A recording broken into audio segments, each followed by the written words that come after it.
Dia adalah wanita yang buruk. Dia telah berkecimpung dalam bisnis daging sejak berusia 18 tahun. Saya hamil secara tidak sengaja. Saya mencari seseorang untuk mengambil alih. Dia menemukan seorang bujangan tua di desa yang usianya lebih dari 20 tahun lebih tua darinya. Awalnya bujangan tua itu menolak. Kemudian, ibu saya diam-diam mengatakan sesuatu kepada bujangan tua itu. Karena pernyataan ini, bujangan tua itu membawa ibu saya pulang tanpa sepatah kata pun. 7 bulan kemudian, aku lahir. Namun, ibu saya baru saja menyelesaikan masa kehamilannya. Suatu hari ketika bulan gelap dan angin bertiup kencang, mereka melarikan diri tanpa jejak. Karena ayah angkat saya memiliki sebuah toko kertas. Meramal nasib, setelah ibu saya melarikan diri, penduduk desa selalu memindahkannya dengan sengaja. Apakah Anda tidak tahu cara meramal? Lakukan perhitungan pada ayah kandung bajingan itu. Kirim bajingan itu ke pintu untuk memeras ayahnya sendiri demi uang. Anda tidak harus seperti ini sekarang. Sesekali, ayah angkat saya selalu tersenyum tanpa daya. Kemudian dia bersikeras bahwa saya adalah anaknya sendiri. Itulah yang saya pikirkan ketika saya masih kecil. Hingga usia 7 tahun, aku baru sadar. Ternyata ayah angkatnya bukan orang biasa. Ada sebuah rahasia besar di sana. Liburan musim panas itu, saya pergi ke sungai dengan beberapa anak dari desa saya. Pada saat kami merasa cukup dan naik ke darat, dan aku menemukannya. Semua pakaian, sepatu, dan kaos kaki saya hilang. Dan saat itulah hal itu terjadi. Seorang wanita bangsawan melangkah keluar dari tepi jalan. Dia memberi saya setelan baru. Katakan padaku untuk mengembalikannya saat aku pulang dan mengganti pakaian. Saya belum pernah melihat gaun yang begitu indah. Jadi saya dengan penuh semangat memakainya dan berlari pulang ke rumah. Tapi saya baru saja memasuki rumah. Ishyama melihat saya dengan pakaian baru saya. Seketika ekspresinya menjadi salah satu ekspresi kegelisahan yang luar biasa. Stone, apa yang kamu pakai? Lepaskan pakaian itu. Dari masa kanak-kanak hingga dewasa, saya belum pernah melihat ayah angkat saya terlihat seperti ini. Saya menceritakan kepadanya apa yang baru saja terjadi. Dan kemudian saya menyelinap kembali ke kamar. Saya telah beralih kembali ke kain dan kain karung yang biasa saya kenakan. Selanjutnya, ayah angkat. Dia menggandeng tangan saya dan pergi ke sungai untuk menyelesaikan masalah dengan wanita itu. Namun, ketika kami sampai di sungai, wanita itu sudah lama pergi. Ayah angkatnya sangat marah sampai dia berjongkok, memukul diri sendiri dengan kepalan tangan. Ayah, ada apa denganmu? Saya bertanya dengan hati-hati. Anak bodoh, wanita itu memberimu satu set shufu. Ini adalah hadiah untuk orang mati. Dandani orang yang masih hidup dengan setelan ulang tahun. Dia mencoba meminjam hidup Anda. Aku masih muda. Saya tidak tahu apa arti kehidupan yang dipinjam. Hari itu, ayah angkat saya bekerja sepanjang sore. Dia pertama kali pergi ke pasar makanan di dekat desa, membeli ayam jantan giok hitam besar. Kemudian saya membeli banyak kertas kuning dan beras ketan. Ketika saya tiba di rumah, hari sudah malam. Ayah angkat saya menggambar sebuah lingkaran di tengah halaman rumah kami. Biarkan aku telanjang. Duduklah di dalamnya dengan menyilangkan kaki Anda. Dan kemudian mengambil segenggam ketan. Masukkan darah ayam. Taburi saya dengan segenggam penuh. Kemudian dia mengeluarkan kertas kuning dan meletakkannya di dahi saya. Lit, petir yang tak terduga bergerak tanpa peringatan. Idiom, fi, kepanikan dan ketakutan akan menyebabkan bencana. Perjalanan cepat Wushin. Orang yang berbahaya menghalangi jalan. Lit, mencuri api dan mengeluarkan suara. Idiom, fi, merampok bangsa secara membabi buta. Lit, mendesak sebagai perintah. Idiom, membutuhkan tindakan segera. Setelah semua ini, ayah angkat saya memberitahu saya, apapun yang terjadi nanti, tidak seorang pun diizinkan meninggalkan lingkaran. Selama kita bisa melewati malam ini, hidup saya akan diselamatkan. Aku mengangguk dengan muram. Duduklah dengan jujur di dalam lingkaran. Sudah larut malam. Tiba-tiba ada angin jahat yang bertiup entah dari mana. Angin berhembus dengan kelegaan yang memuakan. Angin berhembus menembus gerbang kayu rumah kami. Dua bayangan gelap perlahan-lahan mendekati saya. Seorang pria berkepala sapi, seorang pria berkepala kuda, dan bergumam tentang batu. Anda telah mencapai akhir hidup Anda. Ikutlah dengan kami. Sekarang, Shishan bergegas keluar dari ruangan dengan jubah tau yang pada dasarnya berwarna kuning. Dua penjaga dunia bawah. Jangan sakiti anakku. Tiba-tiba, ayah angkat saya terlibat perkelahian dengan seekor banteng dan kuda. Sementara itu, di atas tanah di halaman rumah saya, asap mulai mengepul ke atas. Saya memperhatikan dengan seksama. Ada ratusan hantu yang mengerikan. Itu keluar dari bawah rumah saya. Hantu-hantu ini menatapku. Mereka mencoba menyeret saya keluar dari lingkaran. Saya hanya merasa seperti berantakan. Mari kita dengarkan teriakan besar dari hati saya. Ayah angkat saya mendengar permohonan bantuan saya. Jepret kepala seseorang. Tiba-tiba terlihat gelisah. Ini terlalu berlebihan. Kemudian dia melepas jubah taunya. Hanya bagian belakangnya. Ada tato naga ungu yang sangat kuat. Bertahun-tahun tinggal bersama ayah angkat saya. Saya bahkan tidak tahu kalau dia memiliki tato di punggungnya. Inilah saat tato naga ungu di punggung ayah angkat saya. Dalam sekejap, 100 atau lebih roh jahat yang menyandra saya langsung berubah menjadi bubuk. Dua pelacur dari dunia bawah melihat tato di punggung ayah angkat saya. Dan seketika ketakutan. Satu ini Regulus. Kemudian ayah angkat saya berteriak memanggil Regulus. Jubah ungu menggantung. Saya Shishan, generasi ke-18 dari Master Xuan Yuan. Ketika saya mendengar kata-kata Regulus, ekspresi kepala banteng dan wajah kuda menjadi gelisah. Setelah sekian lama, hantu berkepala banteng itu, Tuan Shi, kehidupan batu itu sudah berakhir. Kami hanya melakukan pekerjaan kami. Ayah angkatnya membentak. Hidup anak saya direncanakan oleh seorang pengkhianat. Pantang wajib. Ekspresi ketidakberdayaan Horseface saat mendengar kata-kata ini. Nada suaranya sangat penuh hormat. Silsilah Regulus Mr. Shi. Tentu saja, kita tidak boleh tersinggung. Namun, pria dengan kehidupan yang sederhana ini sungguh luar biasa. Kaulah yang menghentikan kami hari ini. 3 jiwa dan 7 roh anakmu telah pergi. Dia tetap tinggal di bumi. Dia hanyalah boneka dari orang mati yang masih hidup. Kemudian Ishiyama menyilangkan wajahnya. Dia berada di depan saya. Selama saya menjaga tubuh saya akan menemukan cara untuk membuatnya hidup lebih lama. Saya berharap Ghostbusters akan menjual nyawa saya. Kalian duluan saja. Mungkin karena kekuatan ayah angkat saya. Penjamret jiwa hanya dapat berubah menjadi 2 helai asap hitam. Hanyut. Sekarang pukul 4 pagi. Ayam kampung berkokok. Entah bagaimana. Saya mendengar ayam berkokok. Saya langsung jatuh ke lantai dengan sakit kepala. Saya tidak bisa berhenti berkedut. Dengan mulut berbusa, ayah angkat saya bergegas ke sisi saya. Dia memotong tangan kanannya dengan pedang tembaga dan menempelkan tangannya yang berlumuran darah ke kepala saya. Dan kemudian saya tertidur. Ketika aku bangun lagi, sekarang sudah 3 hari kemudian. Ayah angkat saya duduk di tepi tempat tidur dengan wajah pucat. Hanya 3 hari yang singkat, dia memiliki banyak rambut putih di kepalanya. Saya mengetahuinya kemudian ketika saya mandi dengan ayah angkat saya. Tato naga ungu di punggungnya. Dia menghilang tanpa jejak, dan naga ungu tidak tahu kapan. Sudah ditransfer ke saya.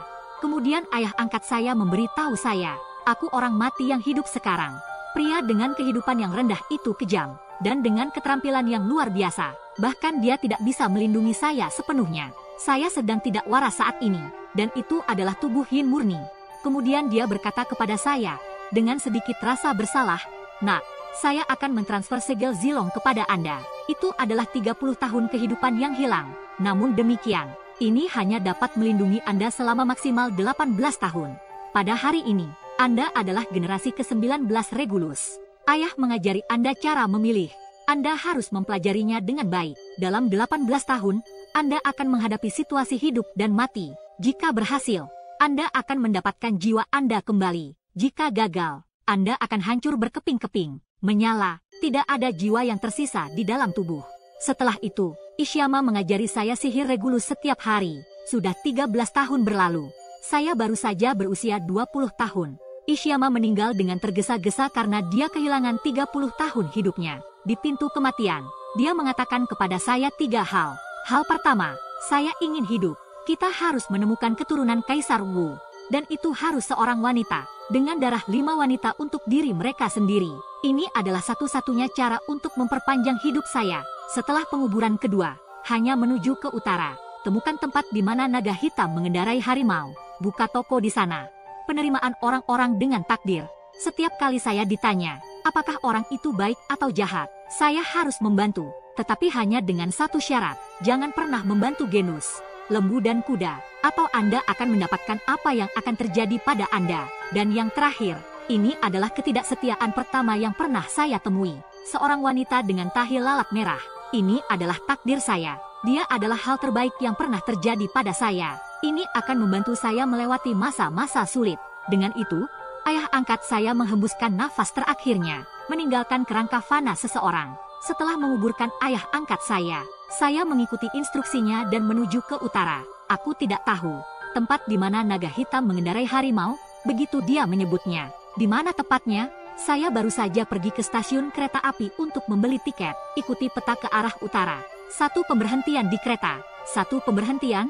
Satu pemberhentian. Satu pemberhentian. Setelah setengah bulan, saya tiba di sebuah kota kecil bernama Baishan.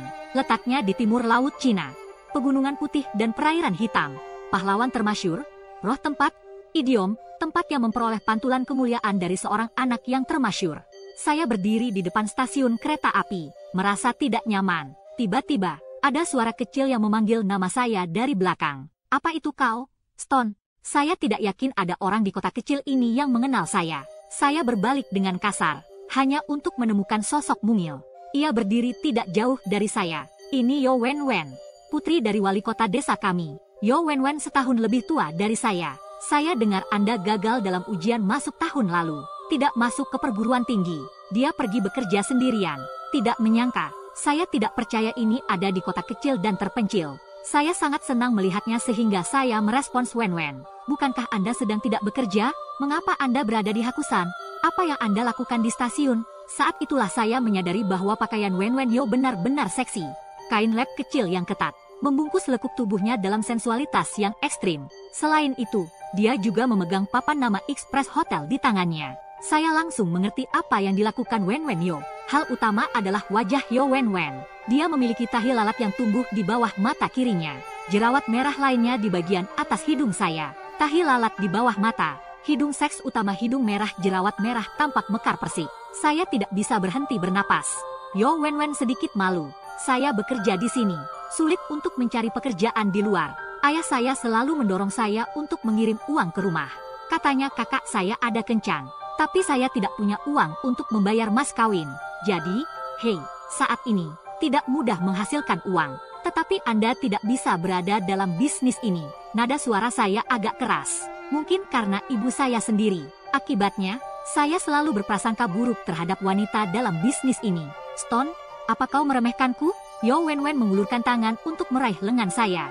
Tapi ada air mata di mata saya. Tolong jangan beritahu saya tentang hal ini. Yo Wenwen berkata saat Dia sangat terkejut sampai matanya berputar ke belakang di kepalanya. Seluruh tubuh terasa lemas. Pingsan. Shizuku-san, aku berteriak ketakutan. Bergegas menggendong Yo Wenwen yang pingsan. Saat itulah saya melihat aura hitam di alisnya. Dan dia punya. Dan ada semacam bau busuk yang berasal darinya. Baunya seperti mayat. Bagaimanapun juga, Yo Wenwen telah bersama saya sejak kecil.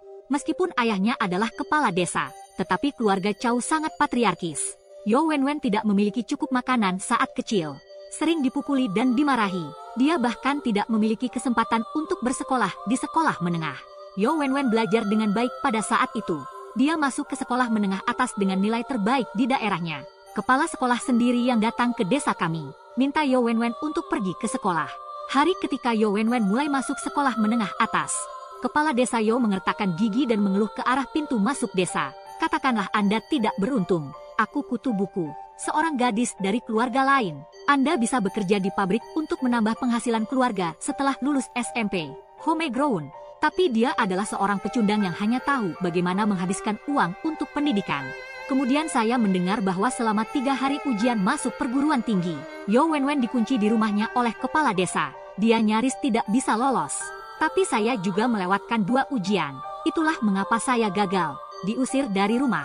Bekerja jauh dari rumah. Saya merasa kasihan pada Yo Wenwen dari lubuk hati saya yang terdalam. Memegang gadis yang pingsan ini, saya menemukan sebuah hotel sehari di dekatnya untuk membawanya. Letakkan di atas tempat tidur. Jepit di bagian tengahnya. Dan keluarkan peralatan akupunktur Anda. Membungkus alat penyemprotnya. Tianhui Tianling Sansue.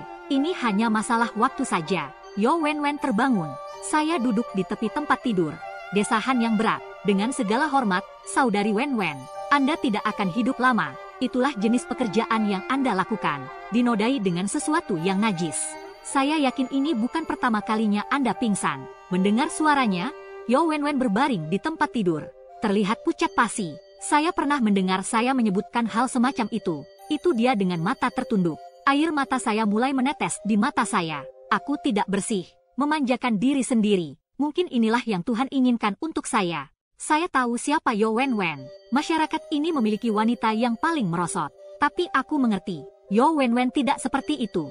Saya akan meyakinkan Anda dengan lembut bahwa beberapa hal tidak sepenuhnya salah Anda. Ayahmu dikenal di desa kami. Tidak ada yang lebih penting bagi Shizuku selain hidupnya. Orang tua Anda tidak mencintai Anda. Anda harus belajar untuk mencintai diri sendiri. Dengar apa yang aku katakan. Yo Wen duduk, langsung melompat ke pelukan saya. Wajahnya yang bulat dan kecil dilekukan leher saya. Tangisannya sangat memilukan. Oh, aku hanya melakukannya sekali. Setelah itu, saya pingsan 2 kali. Hari ini adalah ketiga kalinya.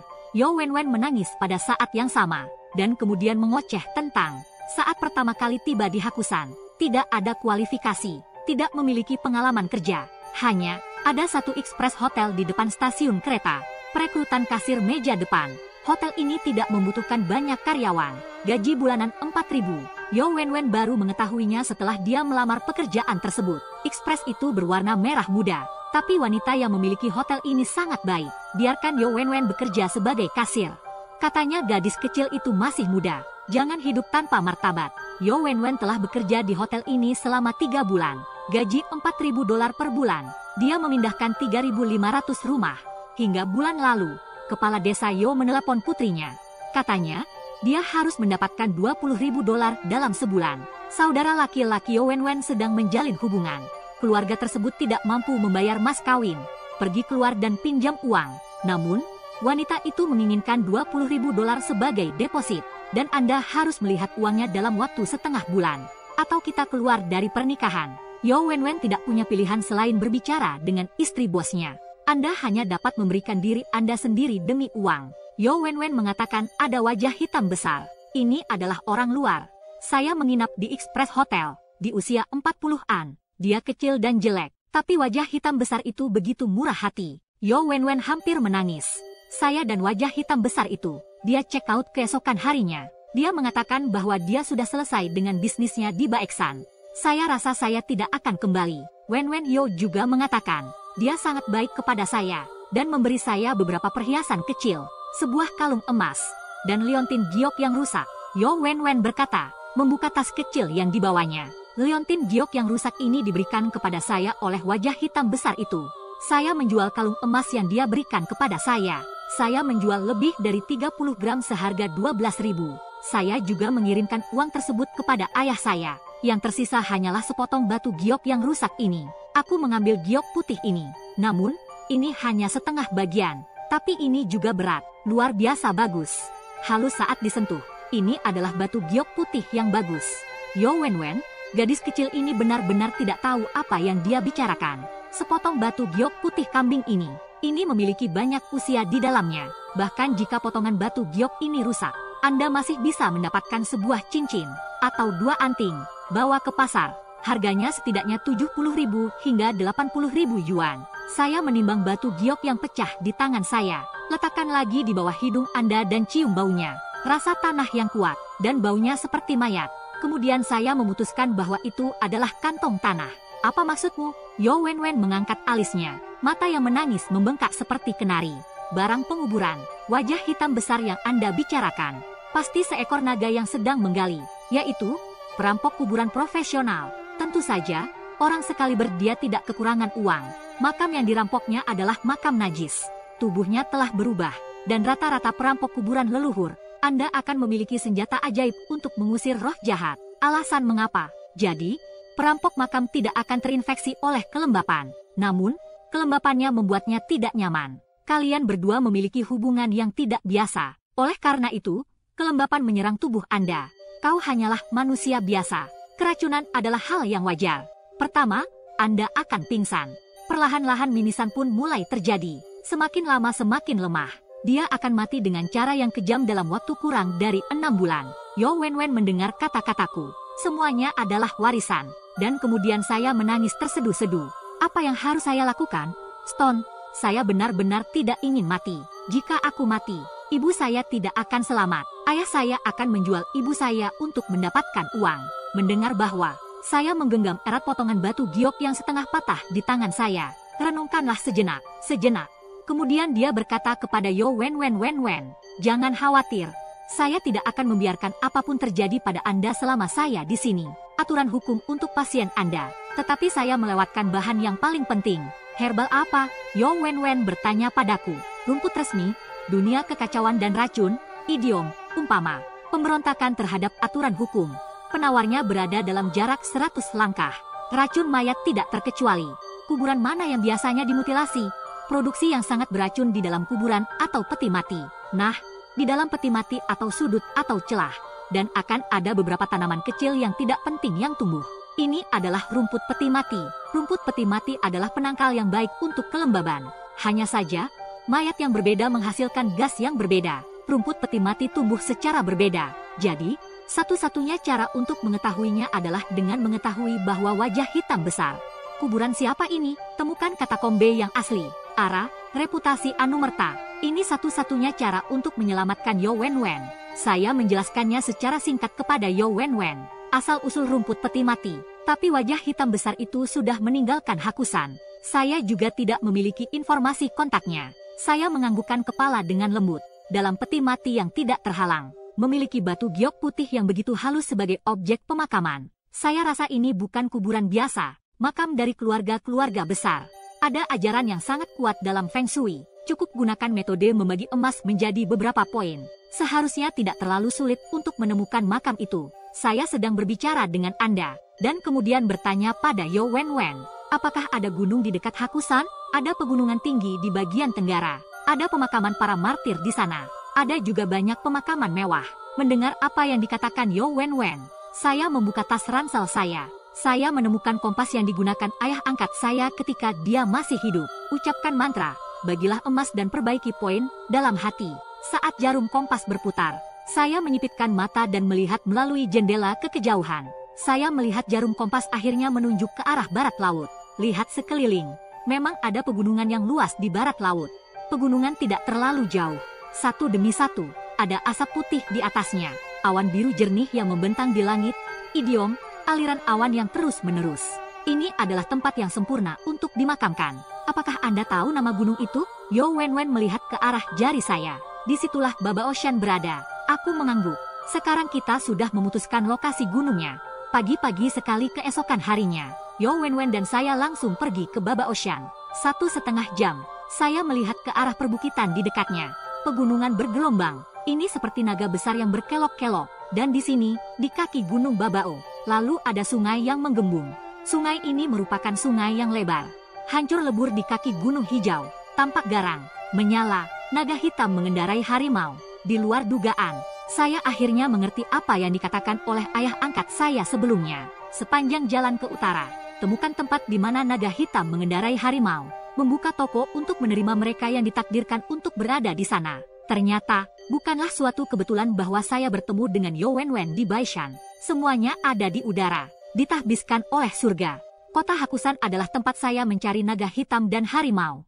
Kemudian saya mengikuti kompas. Jaraknya sekitar setengah jalan mendaki bukit ke arah timur laut. Kami menemukan repertoar yang megah. Yo Wen Wen dan saya melanjutkan perjalanan kami. Lihat saja. Ada seorang wanita dengan setelan cambrai merah muda. Bunga-bunga sedang disusun untuk setiap nisan. Di belakang gadis itu, ada 2 pengawal berkacamata hitam. Kedua pengawal tersebut sangat terlatih. Seketika itu juga, dia menyadari bahwa Yo Wen Wen dan saya. Jadi dia mengambil langkah besar di depan kami. Siapa kalian? Ini adalah pemakaman keluarga Shen. Orang luar harus menjauh. Saya sedang melihat-lihat kuburan keluarga Shen. Di sepanjang awan gelap yang pucat tampak. Kuburan inilah yang bermasalah.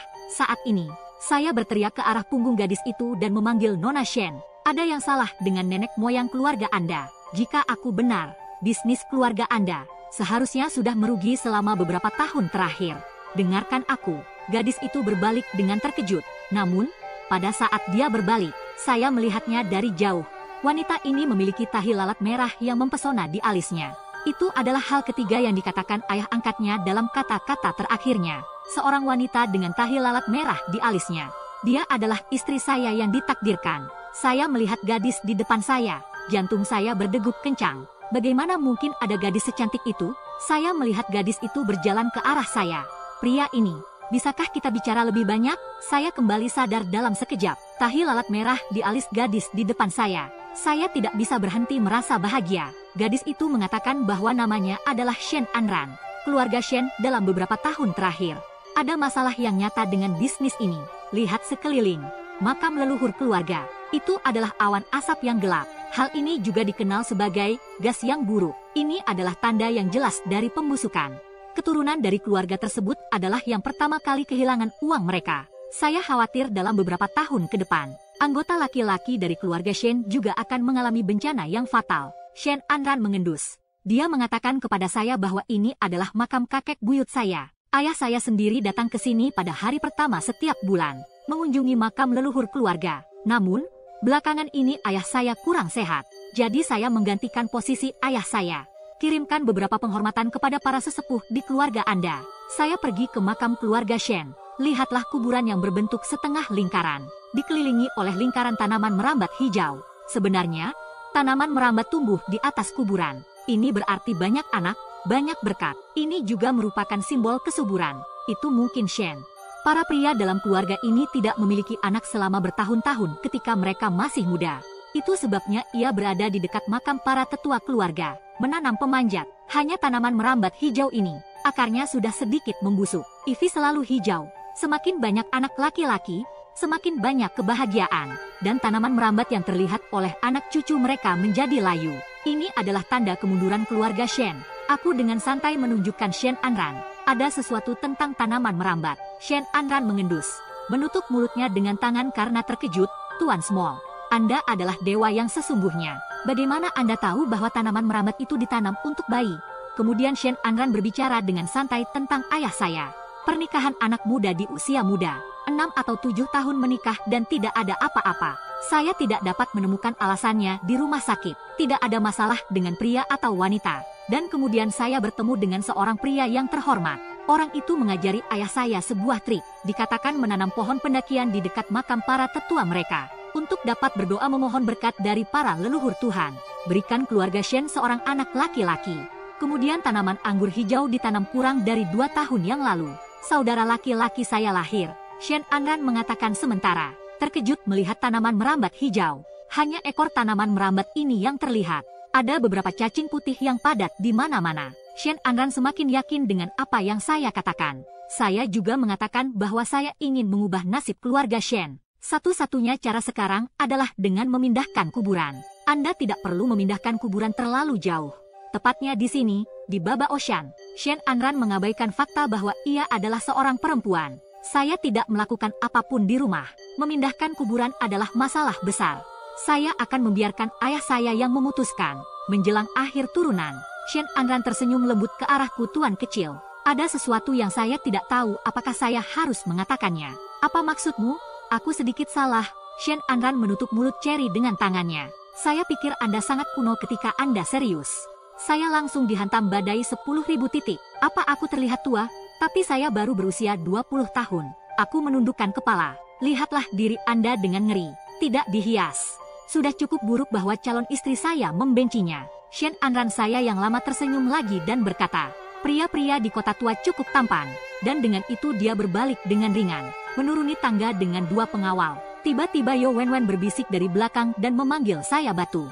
Apa yang Anda pikirkan? Saya tersentak kembali ke akal sehat saya, menjalankan tangannya di belakang kepalanya karena malu. Bukan apa-apa, Wenwen. Nona Shen mengatakan bahwa dia akan berbicara dengan orang tuanya untuk memindahkan kuburan. Selama kita bisa membuka peti mati, ada obat untuk apa yang salah dengan Anda. Yo Wenwen kembali dengan dingin dan jernih, matanya sedikit kusam.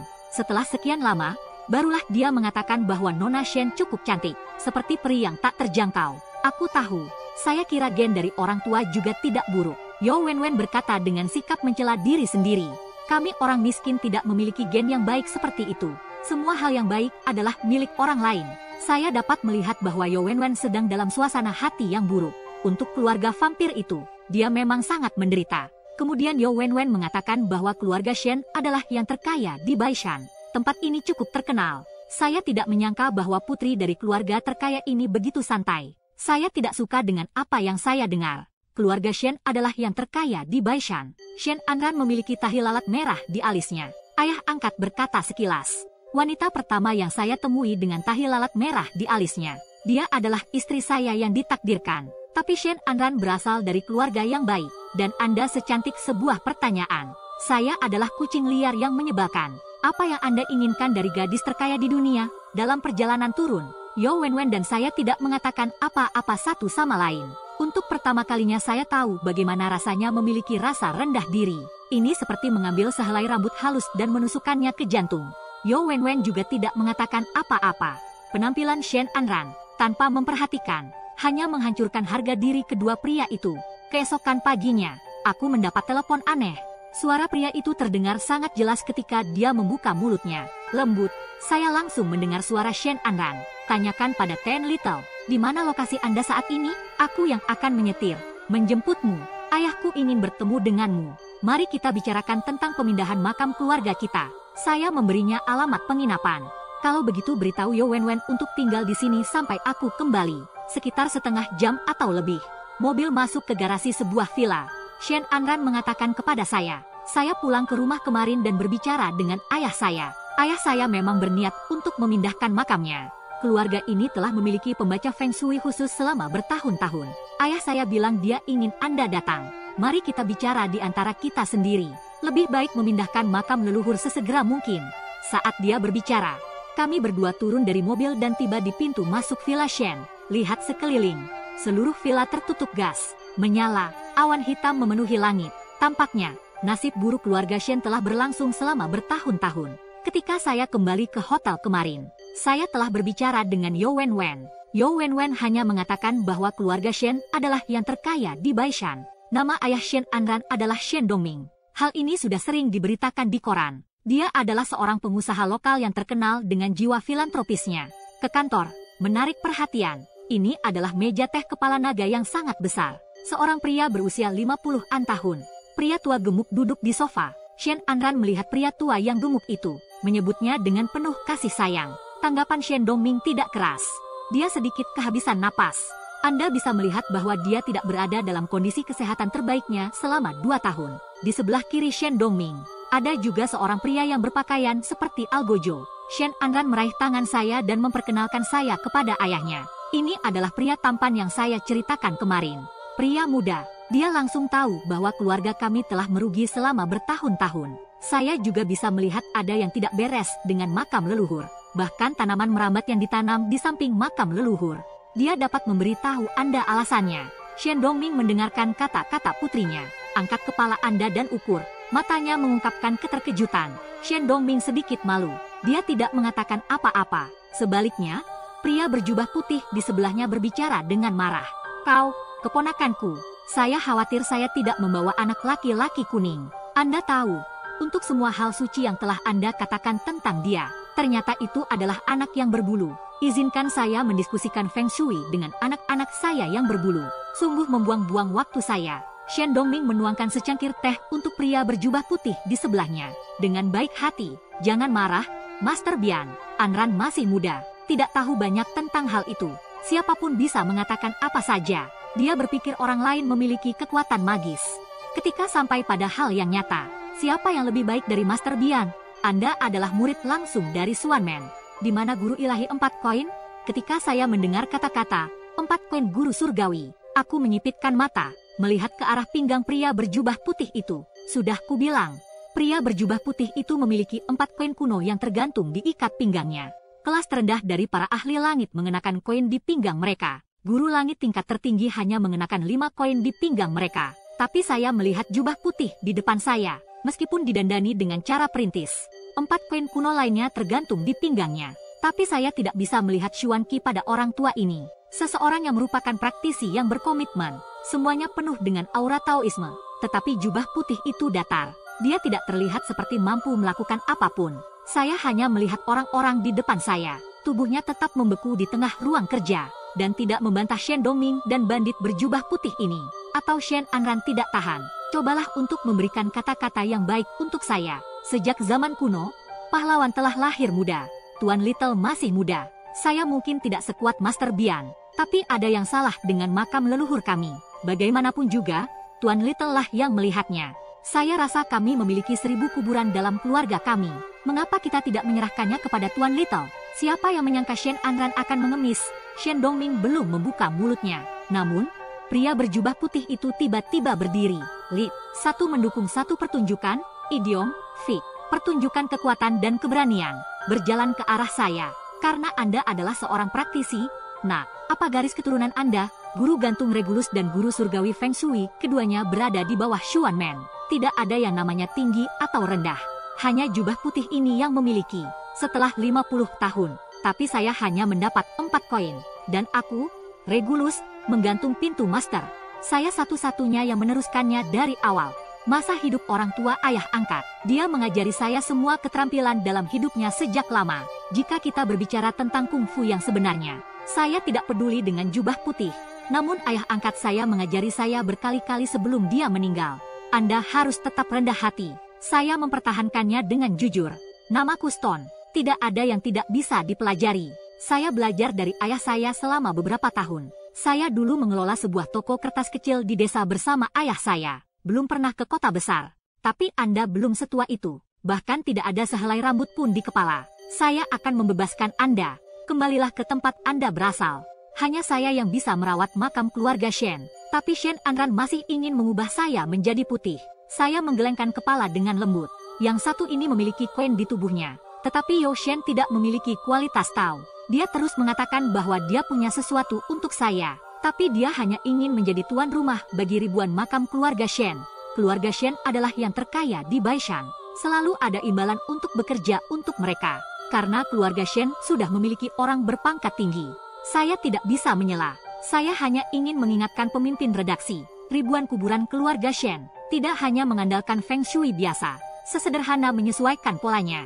Segera setelah saya mengatakan itu, yang bernama Bian sudah sangat marah, meniup jenggot dan matanya. Pada usia yang sangat muda, itu cukup banyak. Saya orang asing.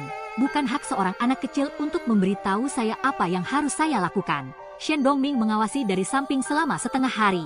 Tentu saja, dia pikir saya masih terlalu muda. Tersenyum di tengah-tengah semuanya. Anak muda, putri kami menghargai Anda. Itu berarti Anda memiliki sesuatu yang baik untuk Anda. Namun tata letak Feng Shui rumah kami selama beberapa dekade, semuanya dilayani oleh Master Bian seorang diri. Saya akan menyerahkannya kepada orang luar. Shen Dongming mengatakan sementara. Gelombang, kirim Shen Anran untuk membawaku keluar. Shen Anran dan saya berjalan ke taman villa. Gadis itu terus menundukkan kepalanya. Sepasang tangan mungil yang memelintir gaun putih ke kiri dan ke kanan. Dia tampaknya sedang ingin pergi, menuju pintu villa. Saat itulah Shen Anran dengan lembut berkata kepada saya, Tuan Shi, aku sangat menyesal. Bian Chongyang adalah seorang pendeta Tao yang terkenal di Baeksan. Kami telah bekerja dengan keluarga saya selama 20 atau 30 tahun. Ayah saya mempercayainya. Dia biasanya adalah orang yang melakukan segalanya. Aku baik-baik saja. Aku baik-baik saja. Aku baik-baik saja. Pemindahan makam demi kebaikan keluarga Anda. Sama halnya bagi siapa saja yang memilih untuk belajar. Shen Anran meraih tanganku. Dia menyelipkan sebuah kartu ban ke tangan saya. Ada 30.000 dolar di sana. Tidak ada kode. Jika ayahku membuatmu marah sekarang, saya meminta maaf untuknya. Saya tidak pernah menjadi orang yang berhati-hati. Saya telah diberitahu bahwa saya masih terlalu muda. Wajar jika saya merasa tidak mampu. Aku bilang pada Shen Anran, tunggu sampai keluarga memindahkan makam. Buka peti mati para tetua. Sebuah tanaman ungu kecil akan ditemukan di dalam peti mati.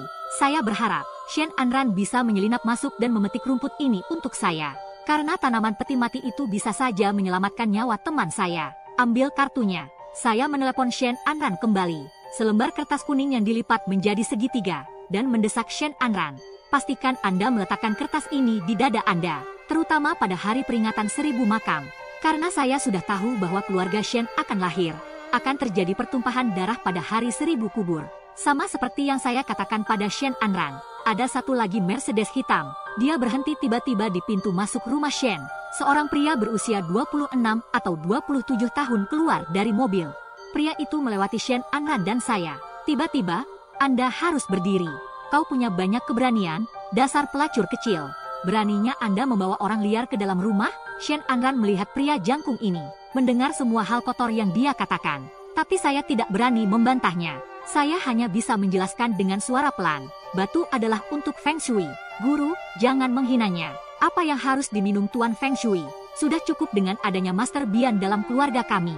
Jangan menggosoknya di wajah pria liar Anda. Anak kecil yang dilahirkan jalang. Terlahir untuk memikat pria. Keluarga Shen dihancurkan oleh kalian berdua. Ini adalah kandang ayam. Pria jangkung itu melontarkan kata-kata kasar yang menghina. Dengan sengaja menabrak bahu Shen Anran dengan keras sejenak. Kemudian dia melangkah menuju halaman. Pria itu memiliki mulut yang kotor. Ekspresinya begitu arogan. Aku benar-benar kesal. Mencoba menghentikannya dan berdebat dengannya. Shen Anran tiba-tiba meraih tanganku. Gelengkan kepala Anda ke arah saya. Batu tidak membuat masalah. Itu adalah saudara saya. Shen Anran berbisik padaku. Saudara laki-laki saya lahir dari mantan istri ayah saya. Kemudian istri ayah saya meninggal. Menikahi saya setelah 2 tahun. Shen Jun adalah orang seperti itu. Dimanjakan oleh nenek saya. Selalu melawan ibu dan saya. Tapi bagaimanapun juga, dia adalah saudara saya. Tapi dia memiliki mulut yang besar. Bagaimana Anda bisa mengatakan hal itu tentang saudara perempuan Anda sendiri? Namun, Shen Anran tidak ingin berbicara terlalu banyak tentang dirinya sendiri. Katakan saja kepada pengemudi untuk ditabrak mobil. Ingin segera mengeluarkan saya dari sini. Saya baru saja kembali ke pintu penginapan. Saya mendengarnya di dalam ruangan. Yo Wenwen tampaknya sedang berbicara dengan seseorang di telepon. Uang lagi. Bukankah saya baru saja menelepon Anda kembali lebih dari $100.000? Apa gunanya memiliki seorang istri? Lebih dari 100.000 saja tidak cukup. Anda hanya tahu cara merawat anak Anda. Anda tahu apa yang telah saya alami di luar sana. Dan kemudian ada ayah Yo Wenwen. Itu adalah suara kepala desa kami. Bahkan melalui telepon. Suaranya jernih. Kata demi kata, masuk ke telinga saya. Kau gadis bau. Anda semakin mahir di luar sana. Untuk apa saja uang $100.000 itu cukup? Bahkan tidak cukup untuk mas kawin. Dan perangkat keras perjamuan. Saya tidak peduli apa yang Anda lakukan di luar sana. Apakah itu tembakan besar atau penjual darah? Pokoknya, Anda transfer saya 20.000 lagi. Ini harus ditransfer dalam waktu seminggu. Jangan berpikir bahwa Anda melarikan diri dari Kaisar. Saya tidak bisa berbuat apa-apa terhadap Anda. Ibumu masih bersamaku. Jika Anda tidak menghasilkan uang bagi saya, aku akan mematahkan kaki ibumu dan membuangnya ke toilet. Beri dia makan. Berikut ini, suara isak tangis Yo Wenwen keluar dari dalam ruangan. Saya berdiri di ambang pintu selama beberapa menit. Saya pikir saya akan menunggu Yo Wenwen merasa lebih baik sebelum masuk. Bagaimanapun juga, dia adalah seorang perempuan. Saya masih berusaha menyelamatkan muka. Setelah beberapa saat, saya mendorong pintu masuk. Saya melihat Yo Wenwen mengemasi ranselnya. Melihat saya, Yo Wenwen berbisik mencoba mengatakan batu. Saya harus kembali bekerja. Ada sesuatu yang harus saya kembalikan. Wali kota Yo meminta uang lagi, kan? Saya telah berhasil menangkap wajah kecil Yo Wenwen dengan tepat. Kilatan merah dan kilatan putih. Butuh waktu lama sebelum dia menjawab. Kakak saya menginginkan seorang istri. Wanita itu meminta banyak uang untuk mas kawin. Saya satu-satunya di keluarga kami yang mencari nafkah di luar rumah. Mungkin Yo Wenwen tidak tahu. Dia sedang menelepon di dalam rumah. Saya berdiri di ambang pintu dan saya mendengar semuanya. Dari tubuhku, sentuh kartu bank yang diberikan Shen Anran kepada saya. Sodorkan kartu bank langsung ke tangan Yo Wenwen. Jangan pergi, Wenwen. Ada $30.000 di sini. Bawa pulang 20.000. Ini adalah perbaikan yang cepat. Yo Wenwen memegang kartu bank di tangannya. Dan kemudian mendorongnya kembali ke tangan saya. Jangan saya tidak bisa memiliki mantan batu Anda. Saya mencoba memikirkan banyak alasan untuk membujuknya mengatakan, lusa adalah hari yang baik. Keluarga Shen pasti akan memindahkan kuburan mereka. Tunggu sampai saat itu. Shen Anran akan membantuku mengeluarkan peti mati. Nyawa Yo Wenwen akan terselamatkan. Selain itu, jika Yo Wenwen tidak terkena penyakit jahat ini, saya belum bisa mengenal keluarga Shen. Belum lagi tidak ada peluang untuk menghasilkan $30.000. Dan saya meminta Yo Wenwen untuk membantu saya. Bantu saya menemukan toko kecil di Hakusan. Saya memutuskan untuk menetap di Hakusan. Buka pintu untuk bisnis. Sampai aku mendengar bahwa saya akan tinggal di Baeksan mulai sekarang. Sudut mulut Yo Wenwen tiba-tiba senyum lebar mengembang. Maka Anda tidak akan pernah pergi lagi. Hakusan adalah tempat di mana saya mencari naga hitam dan harimau. Tentu saja, saya tidak akan pergi. Ini akan berada di sini selama bertahun-tahun yang akan datang. Yo Wenwen mendengar ini. Perubahan sikap yang tiba-tiba. Dia mengambil uang itu dengan gembira. Saya yakin saya akan melakukannya. Carikan aku apartemen secepatnya. Pada siang hari di hari ketiga, ada seorang wanita yang tampak murahan di penginapan. Nama wanita ini adalah Wang Chunhong. Dia adalah bos Yo Wenwen. Yo Wenwen pernah mengatakan kepada saya. Dia mengatakan bahwa Wang Chunhong dulunya adalah seorang wanita yang pahit. Dia memiliki banyak pesona saat masih muda. Dia bahkan menikah dengan Hakusan, seorang anak kecil yang kaya raya. Anak kaya itu 12 tahun lebih tua dari Wang Chunhong. Tapi dia bersedia menghabiskan uang untuk wanita. Wang Chunhong hamil segera setelah pernikahannya. Dengan perut besar wanita itu, butuh seorang anak yang kaya untuk mengungkapkan sifat aslinya. Beberapa kata yang tidak masuk akal. Saya akan memukul seorang wanita. Wang Chunhong sedang dalam masa kehamilan bulan ketiga, ditampar 2 kali oleh suami saya, bulan ke-6 kehamilan. Pria itu meninju dan menendang Wang Chunhong. Wang Chunhong ditendang dan digugurkan. Setelah resusitasi dokter, meskipun Wang Chunhong menyelamatkan nyawanya, tapi tidak akan pernah lagi dalam hidup ini. Wang Chunhong masuk dan melihat Yo Wenwen. Pada pandangan pertama, lakukanlah. Peluk erat Yo Wenwen. Aigo, hati kecilku, kenapa kau pingsan lagi? Jangan khawatir. Kami akan pergi ke rumah sakit jika kami sakit. Tidak ada uang untuk menjinakkan. Yo Wenwen dan Wang Chunhong telah mengobrol selama setengah hari. Kemudian dia menunjuk saya dan memperkenalkan saya kepada Wang Chunhong. Saudari Wang, ini adalah teman bungsu saya, Shi. Stone ingin mencari toko kecil di Hakusan. Harga yang wajar dan adil. Jangan khawatir, Wenwen. Kau meneleponku kemarin. Saya telah bekerja sepanjang sore. Rumah ini telah diurus untuk Anda. Wang Chunhong berbicara dengan suara yang keras. Dia memiliki temperamen yang sangat cepat. Saya melihat ke atas dan ke bawah pada janda yang sudah lapuk itu. Wanita paruh baya terlihat cantik saat mereka gemuk. Toko ini berlokasi di sebuah gang kecil di seberang kota Universitas Kota Baishan. Geografinya tidak buruk, tidak terlalu jauh dari sana. Lihatlah saya dengan cemberut di wajah saya. Yo Wenwen mengira saya tidak senang dengan toko tersebut. Batu yang Anda pikirkan ini, bagaimana dengan tokonya? Menurut Anda, apakah itu tidak mengganggu atau hanya kecil? Wang Chunhong lah yang melihat dengan jelas dilema saya. Suster Stone menganggap toko ini cukup masuk akal. Harganya cukup terjangkau. Jika Anda kekurangan uang, beritahu adik saya. Aku mengangguk. Dia mengatakan kepada Wang Chunhong bahwa dia tidak bisa membalas kebaikannya hari ini. Tapi saya bisa membaca peruntungannya secara gratis. Wang Chunhong bukan seorang ateis. Saya beruntung memiliki seorang peramal. Dia meletakkan tangannya tepat di depan wajah saya. Saya tersenyum tipis. Dengan tenang ia berkata bahwa ia tidak perlu melihat tangannya. Lihatlah wajahmu. Aku tahu itu. Bunga persik di wajah. Tapi bukan orang yang tepat. Jika saya tidak mengenali Anda, akan ada pertumpahan darah. Bahkan, pada pandangan pertama Wang Chunhong, saya sudah membaca wajahnya. Kelopak mata bengkok. Ini berarti keberuntungan Wang Chunhong sedang bagus akhir-akhir ini. Tetapi lingkaran hitam di bawah mata Wang Chunhong sangat penting. Lingkaran bening di bawah mata Anda. Ini adalah tanda bahwa adalah nasib buruk untuk meremehkan seorang pria saat ini. Dan terjadi pertumpahan darah. Wang Chunhong terperangah oleh kata-kata saya. Ekspresinya sedikit berbulu. Yo Wenwen mengingatkan Wang Jie dari samping. Apakah Anda sedang jatuh cinta? Saya melihat seorang pria duduk di sisi penumpang mobil Anda. Ekspresi Wang Chunhong terkejut. Saya sedikit berantakan. Saya harus kembali dan melakukan penelitian. Toko ini belum penuh. Tidak untuk sementara waktu. Saya baru saja turun dari hotel. Saya melihat sosok yang tidak asing lagi. Ini Shen Anran. Nona Shen, saya berlari ke arahnya dengan beberapa langkah. Baru saja melihatku. Shen Anran menggunakan tisu dingin. Pegang tanganku dalam sekejap. Ini tidak baik untuk tuan kecil. Ayahku terluka. Kepala suku juga terluka parah. Saya tidak punya pilihan lain saat ini. Saya harus mendatanginya. Ada sedikit kecemasan dalam suaranya. Mata burung Phoenix penuh dengan kegelisahan. Ada apa, Nona Shen? Luangkan waktu Anda. Apa yang sedang terjadi? Shen Anran menatapku. Tiba-tiba mata saya melihat Yo Wenwen berdiri di belakang saya. Baru setelah itu Shen Anran dengan cemas membuka ranselnya. Merasakan suasana di dalam sana. Ke botol kaca bening kecil. Gucci. Tempat ini dipenuhi dengan hamparan rumput yang tampak sangat lemah. Saya langsung mengenalinya. Hari ini adalah hari ketiga sejak saya meninggalkan kediaman Shen. Ini juga merupakan hari yang baik untuk memindahkan kuburan. Apakah keluarga Anda memindahkan makam mereka hari ini? Saya bertanya kepada Shen Anran sambil menganggukkan kepalanya dengan cemas. Kepala suku Tendo mengatakan bahwa ini adalah hari yang baik untuk memindahkan kuburan. Pagi-pagi sekali, kita akan mendaki Gunung Babao dengan bantuan yang disewa. Semuanya berjalan dengan baik pada awalnya. Namun, setelah para pekerja menggali peti mati, dari dalam, kepulan asap hitam pekat muncul.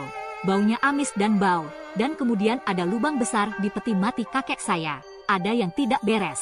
Naik dari dasar lubang. Aliran darah tandingan yang stabil. Hanya beberapa menit sebelum dan sesudahnya. Darah. Saya tidak percaya mereka membanjiri peti mati kakek buyut saya. Shen Anran mengatakan sementara. Air mata menusuk-nusuk di pelupuk mata saya. Guru, apa yang harus saya lakukan sekarang? Saya tahu Anda adalah satu-satunya orang yang dapat membantu saya. Saya membawa kesejahteraan yang telah Anda berikan kepada saya. Dan mendengarkan Anda. Saya takut untuk menghampiri ibu saya dan menyeretnya. Selalu berjarak 10 meter. Itu sebabnya saya aman. Tapi sekarang ayah saya akan meninggal. Shen Anran tidak bisa lagi menahan diri. Tetesan air mata mengalir dari matanya. Aku akan mengambil peti mati. Berikan pada Yo Wen Wen. Biarkan dia menyimpannya. Kemudian saya segera mengikuti Shen Anran di dalam mobil. Tancap gas. Saya datang ke Villa Shen lagi. Kamar tidur Shen Dongming telah dipenuhi di antara mereka adalah Bian Chongyang. Ada kakak laki-laki Shen Anran, Shen Jun. Sisi Bian Chongyang. Ada seorang gadis muda yang mengenakan cheongsam. Dan ada seorang wanita tua dengan rambut perak yang duduk di tepi tempat tidur. Matanya penuh dengan rasa sakit. Ada satu lagi yang terlihat berusia 40-an tahun. Seorang wanita muda yang anggun. Berdirilah di samping dengan kedua tangan di bawah. Dan ada kekhawatiran di matanya. Shen Anran dan saya berdiri di ambang pintu kamar. Shen Anran menunjuk ke arah. Pria di dalam ruangan memperkenalkan saya. Saya mengenal Bian Chongyang dan Shen Jun. Shen Anran mengatakan kepada saya, gadis cheongsam itu adalah Bian Yun, putri Bian Chongyang. Wanita tua itu adalah nenek Shen Anran. Itu adalah ibu Shen Dongming. Dan wanita muda paruh baya yang cantik itu, ini adalah kutukan Shen Anran sendiri. Setelah Anda mengenal identitas orang-orang ini, Shen Anran membawa saya ke dalam ruangan. Saya langsung melihatnya, Shen Dongming, yang sudah pingsan. Shen Dongming masih memiliki noda darah di sudut mulutnya, lingkaran hitam di bawah mata, bahkan bibirnya pun berwarna hijau. Jelas, ini adalah racun kelembaban yang sangat kuat. Ini adalah hasil dari serangan gas beracun. Dan Bian Chongyang duduk di samping tempat tidur. Wajahnya juga sedikit hitam. Kelembapan pasti masuk ke dalam tubuh. Tapi Bian Chongyang setidaknya adalah anggota dari sekte Xuanmen. Namun, saya tidak terlalu mahir dalam hal ini. Tetapi dengan mantra-mantranya, itulah mengapa dia tidak terluka separah Shen Dongming. Orang yang duduk di sebelah saya mendengar langkah kaki. Mereka semua menatap Shen Anran dan saya. Shen Jun adalah orang pertama yang berbicara. Hanya senyuman dan senandung yang meremehkan. Ayah sangat sakit. Aku tak percaya kau membawa nyonya kecilmu kembali. Anda adalah wanita jalang dari keluarga Shen. Ini memalukan. Shen Jun ini, 3 hari berlalu, mulutnya masih bau. Saya harus menemukan ide yang bagus kapan-kapan. Jagalah wajahnya itu. Shen Anran sangat cemas sehingga sudut matanya memerah. Saya tidak ingin bertengkar dengan Anda. Saya membawanya kembali untuk perawatan ayah kami. Shen Jun menyipitkan matanya dari sudut matanya. Dan kemudian dia meludahkan ludahnya ke tanah. Anda adalah seorang yang sangat baik. Kami memiliki seorang pendeta Tao dalam keluarga kami. Apa gunanya pena orang kampung? Meskipun Bian Chongyang mengalami cedera serius. Namun, dia masih sangat tampan. Dia juga berbicara dengan tenang. Ya, Nona Shen, apa kau tidak percaya padaku? Ayahmu baru saja diracuni oleh racun mayat. Saya bisa melakukan semuanya sendiri. Tidak perlu orang luar. Shen Anran berkata dengan cemas. Tapi kau, Guru Bian, dia juga terluka. Dan Tuan Sheikh benar-benar hebat. Jangan kira dia masih muda. Dia baik. Hari ini karena Tuan Sheikh memberi saya sebuah jimat. Shen Anran belum selesai berbicara di sisi ini. Wanita tua keluarga Shen, yang duduk di tengah ruangan, berbicara dengan suara pelan. Rubah jiwa lahir, itu hanya tidak berbudaya. Beraninya kau bicara dengan Master Bian? Ini seperti aib bagi keluarga Shen. Nyonya Shen, beraninya Anda menyebut cucu Anda sendiri sebagai Vixen? Ketika Shen Jun mendengar ini, dengan senyum menghina di wajahnya. Nenek, mengapa Anda tidak mengatakan? Seekor naga melahirkan naga, seekor burung phoenix lahir di sarang keberuntungan. Saya tidak kebal terhadap ombak, merayu pria di semua tempat. Wanita bangsawan yang berdiri dengan tangan menggantung ke bawah. Melihat putri Anda ditegur, wanita bangsawan itu mengambil langkah maju. Tempat ini sangat tenang. Saya tidak terlalu percaya diri dengan apa yang saya katakan. Ibu, tolong maafkan Anran. Dia masih muda. Aku tak mengerti. Aku tak bermaksud membantah Guru Bian. Tak terduga, wanita bangsawan itu baru saja berbicara untuk putrinya. Kemudian Nyonya Shen mengangkat tangannya dengan keras, menuju wajah wanita bangsawan. Lalu saya menamparnya dengan keras. Anda tidak bisa berbicara di sini. Pergi dari sini. Saya tidak ingin mengotori mata saya. Wanita bangsawan itu menutupi wajahnya dengan tangannya. Saya tidak berani tidak menyukai Anda. Meneteskan air mata. Masih luar biasa sopan. Membungkuk kepada wanita tua itu. Kemudian dia berbalik dan meninggalkan ruangan. Sementara itu, Shen Jun juga mengangkat jarinya dan mengarahkannya ke ujung hidung saya. Dan Anda, anak desa, apakah keluarga Shen kita? Anda tidak bisa masuk begitu saja ke sini. Anda juga, ini konyol sekali. Shen Anran membutuhkan waktu setengah hari, mengundang saya untuk datang dan merawat ayahnya. Tetapi anggota keluarga Shen lainnya memandang rendah saya. Arahkan hidung Anda ke arah saya dan suruh saya pergi. Saya melihat Shen Dongming yang terbaring tak sadarkan diri di tempat tidur. Dan kasus nekrofilia yang begitu parah. Bian Chong yang Naidian Daoheng ingin menyelamatkan Shen Dongming. Hal ini benar-benar berlebihan. Saya tidak menyombongkan diri. Sebagai generasi ke-19 dari Leontin Regulus, saya tahu apa yang bisa saya lakukan. Melihat seluruh kota Hakusan, salah satu yang dapat menyelamatkan nyawa Shen Dongming. Kecuali saya, kurasa, tidak ada orang lain. Saya tidak percaya mereka membiarkan saya pergi. Maka jangan salahkan saya karena tidak membantu Anda. Itulah yang ada di pikiran saya. Melemparkan lengan seseorang, berbalik dan pergi. Dan saat itulah hal itu terjadi. Bian Chong yang berkata dengan dingin, "Jangan pergi dulu." Aku berbalik. Saya pikir si beruang putih ini akhirnya berubah. Saya dapat melihat apa yang saya miliki dalam diri saya. Anda tahu berapa berat badan Anda. Saya tidak menyangka Bian Chong yang akan mendengus dingin. Biarkan dia melihat bagaimana saya memperlakukan orang lain. Alis di atas mulut. Beraninya Anda menyebut diri Anda sebagai anggota sekte Xuan? Saya tidak keberatan membiarkan para junior saya belajar beberapa trik. Karena Bian Chong yang mencoba untuk pamer, saya tidak bisa menolaknya. Saya berdiri di ambang pintu kamar saya dengan tangan saya di sekeliling saya. Racun mayat Shen Dongming sangat berat. Itu sudah melukai organ dalam saya. Saya ingin sekali melihatnya. Ini adalah Master Bian. Obat brilian seperti apa yang bisa Anda temukan? Siapa yang menyangka bahwa Bian, dari sakunya sendiri, ia mengeluarkan sebuah botol kecil berisi kata-kata. Jika saya tidak salah, seharusnya diisi dengan air yang mengambang, menghilangkan racun nekrotik yang umum. Kegunaan air terapung masih terlihat jelas.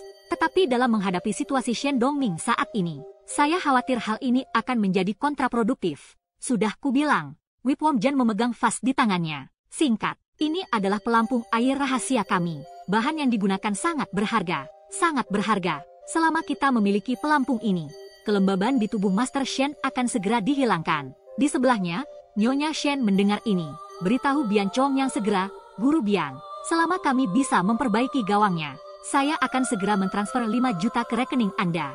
Oh, Tuhan, 5 juta. Sekarang aku mengerti, mengapa Bian ini bertemu dengan saya untuk pertama kalinya. Ini seperti ledakan rambut. Keluarga Shen sangat kaya, menyala, berbatasan dengan alam Chongyang.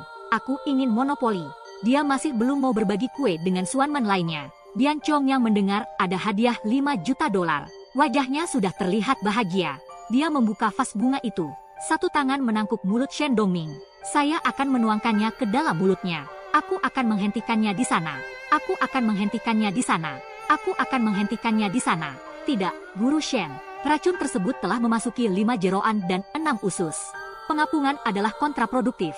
Kali ini, Tuan Muda dengan Cheong Sam berdiri di samping Bian Chongyang. Itu adalah Bian Yun, putri Bian Chongyang. Pertama kali saya berbicara. Hei, kau anak nakal. Menurut Anda, siapakah diri Anda? Beraninya kau menanyaiku?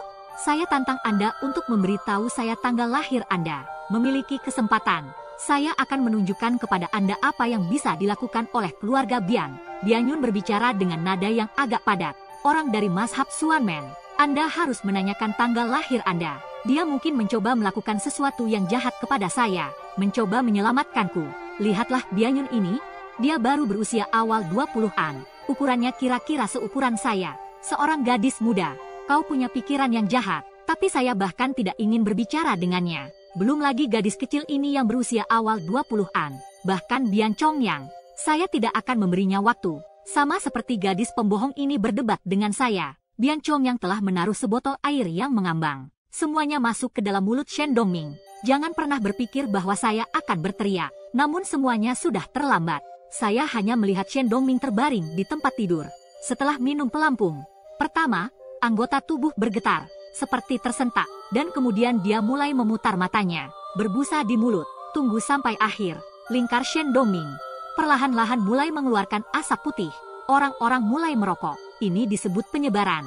Dengan kata lain, seorang pria harus menghilangkan semua popularitas di sekelilingnya. Maka orang tersebut tidak jauh dari kematian. Meskipun keterampilan nyata Bian Chong yang masih kurang, bagaimanapun juga, dia adalah anggota sekte Suanmen. Dia tidak akan gagal untuk memahami implikasi dari penyebaran Qi. Apa yang terjadi di sini? Bian Chong yang terbaring dalam keadaan linglung. Shen Dongming di tempat tidur meludah darah saat dia menghembuskan napas. Semua orang di ruangan itu dalam keadaan panik. Nyonya Shen meraih tangan Bian Chongyang. Apa yang terjadi di sini? Master Bian, apa yang salah dengan Dongming saya? Shen Jun juga berada di sampingnya, menghentakkan kakinya dengan ketakutan. Nenek, aku tidak percaya aku melihat ayahku meninggal. Shen Anran sangat cemas sehingga dia segera melompat ke samping tempat tidur. Dia jatuh di atas tubuh Shen Dongming dan mulai menangis. Bian Chongyang juga berantakan. Saya tidak bisa berhenti bergumam tentang bagaimana bisa seperti ini. Saya rasa tidak. Pelampung ke dalam kerongkongan untuk menghilangkan kelembapan dan racun. Bagaimana bisa kehabisan napas? Ini juga mengapung di saluran pembuangan untuk mengurangi kelembapan. Ini memang salah satu kalimat paling dasar dalam buku-buku metafisika. Tapi yang satu ini, Bukit Krisan. Apakah Anda tidak tahu bagian kedua dari slogan ini? Saya berkata dengan suara dingin. Air vodka dalam perut adalah obat untuk mengatasi kelembaban. Racun masuk ke dalam 5 organ tubuh dan menjadi lebih beracun, idiom, ara. Bahkan lebih beracun lagi jika masuk ke dalam 5 organ tubuh. Jika Anda ingin pergi ke Hades, jarum emas di pembuluh darah menyelamatkan hari. Bian Chongyang mendengarkan saya. Saya tidak percaya. Apa yang Anda bicarakan? Tidak ada resep untuk kembali ke seni misterius. Anda yang mengarangnya, bukan? Metode rahasia sejati dari Swanman. Entah itu akupuntur, feng shui, atau ramalan. Mantra-mantra terbaik ini. Tentu saja, hal ini tidak tertulis dalam buku. Siapapun yang melihatnya akan mempelajarinya. Sebaliknya, mereka perlu diajari secara verbal oleh seorang master. Simpan semua teknik rahasia yang sebenarnya dalam pikiran Anda. Sampaikan kepada murid-murid Anda sendiri, baris demi baris.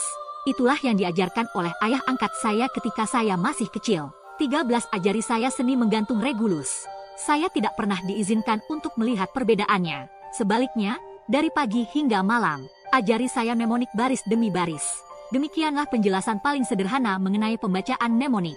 Bian Chongyang bahkan tidak tahu bagaimana cara melafalkannya. Aku mengerutkan alis dengan erat. Saya tidak mau berdebat dengan penipu yang tidak kompeten. Saya pergi ke tempat tidur. Dari sakunya, ia merasakan jarum perak yang dibawanya. Singkirkan semua orang dari jalan. Saya akan memberikan akupuntur Shen Dongming untuk menyelamatkan nyawanya. Meskipun Shen Dongming sekarang menyebarkan kinya, tapi bagaimanapun juga, belum ada orang di sini. Jika Anda mati, Anda selamat. Saya meraih lengan Shen Dongming, cabut jarum bunga plum dan bersiaplah untuk masuk ke dalam pembuluh darah.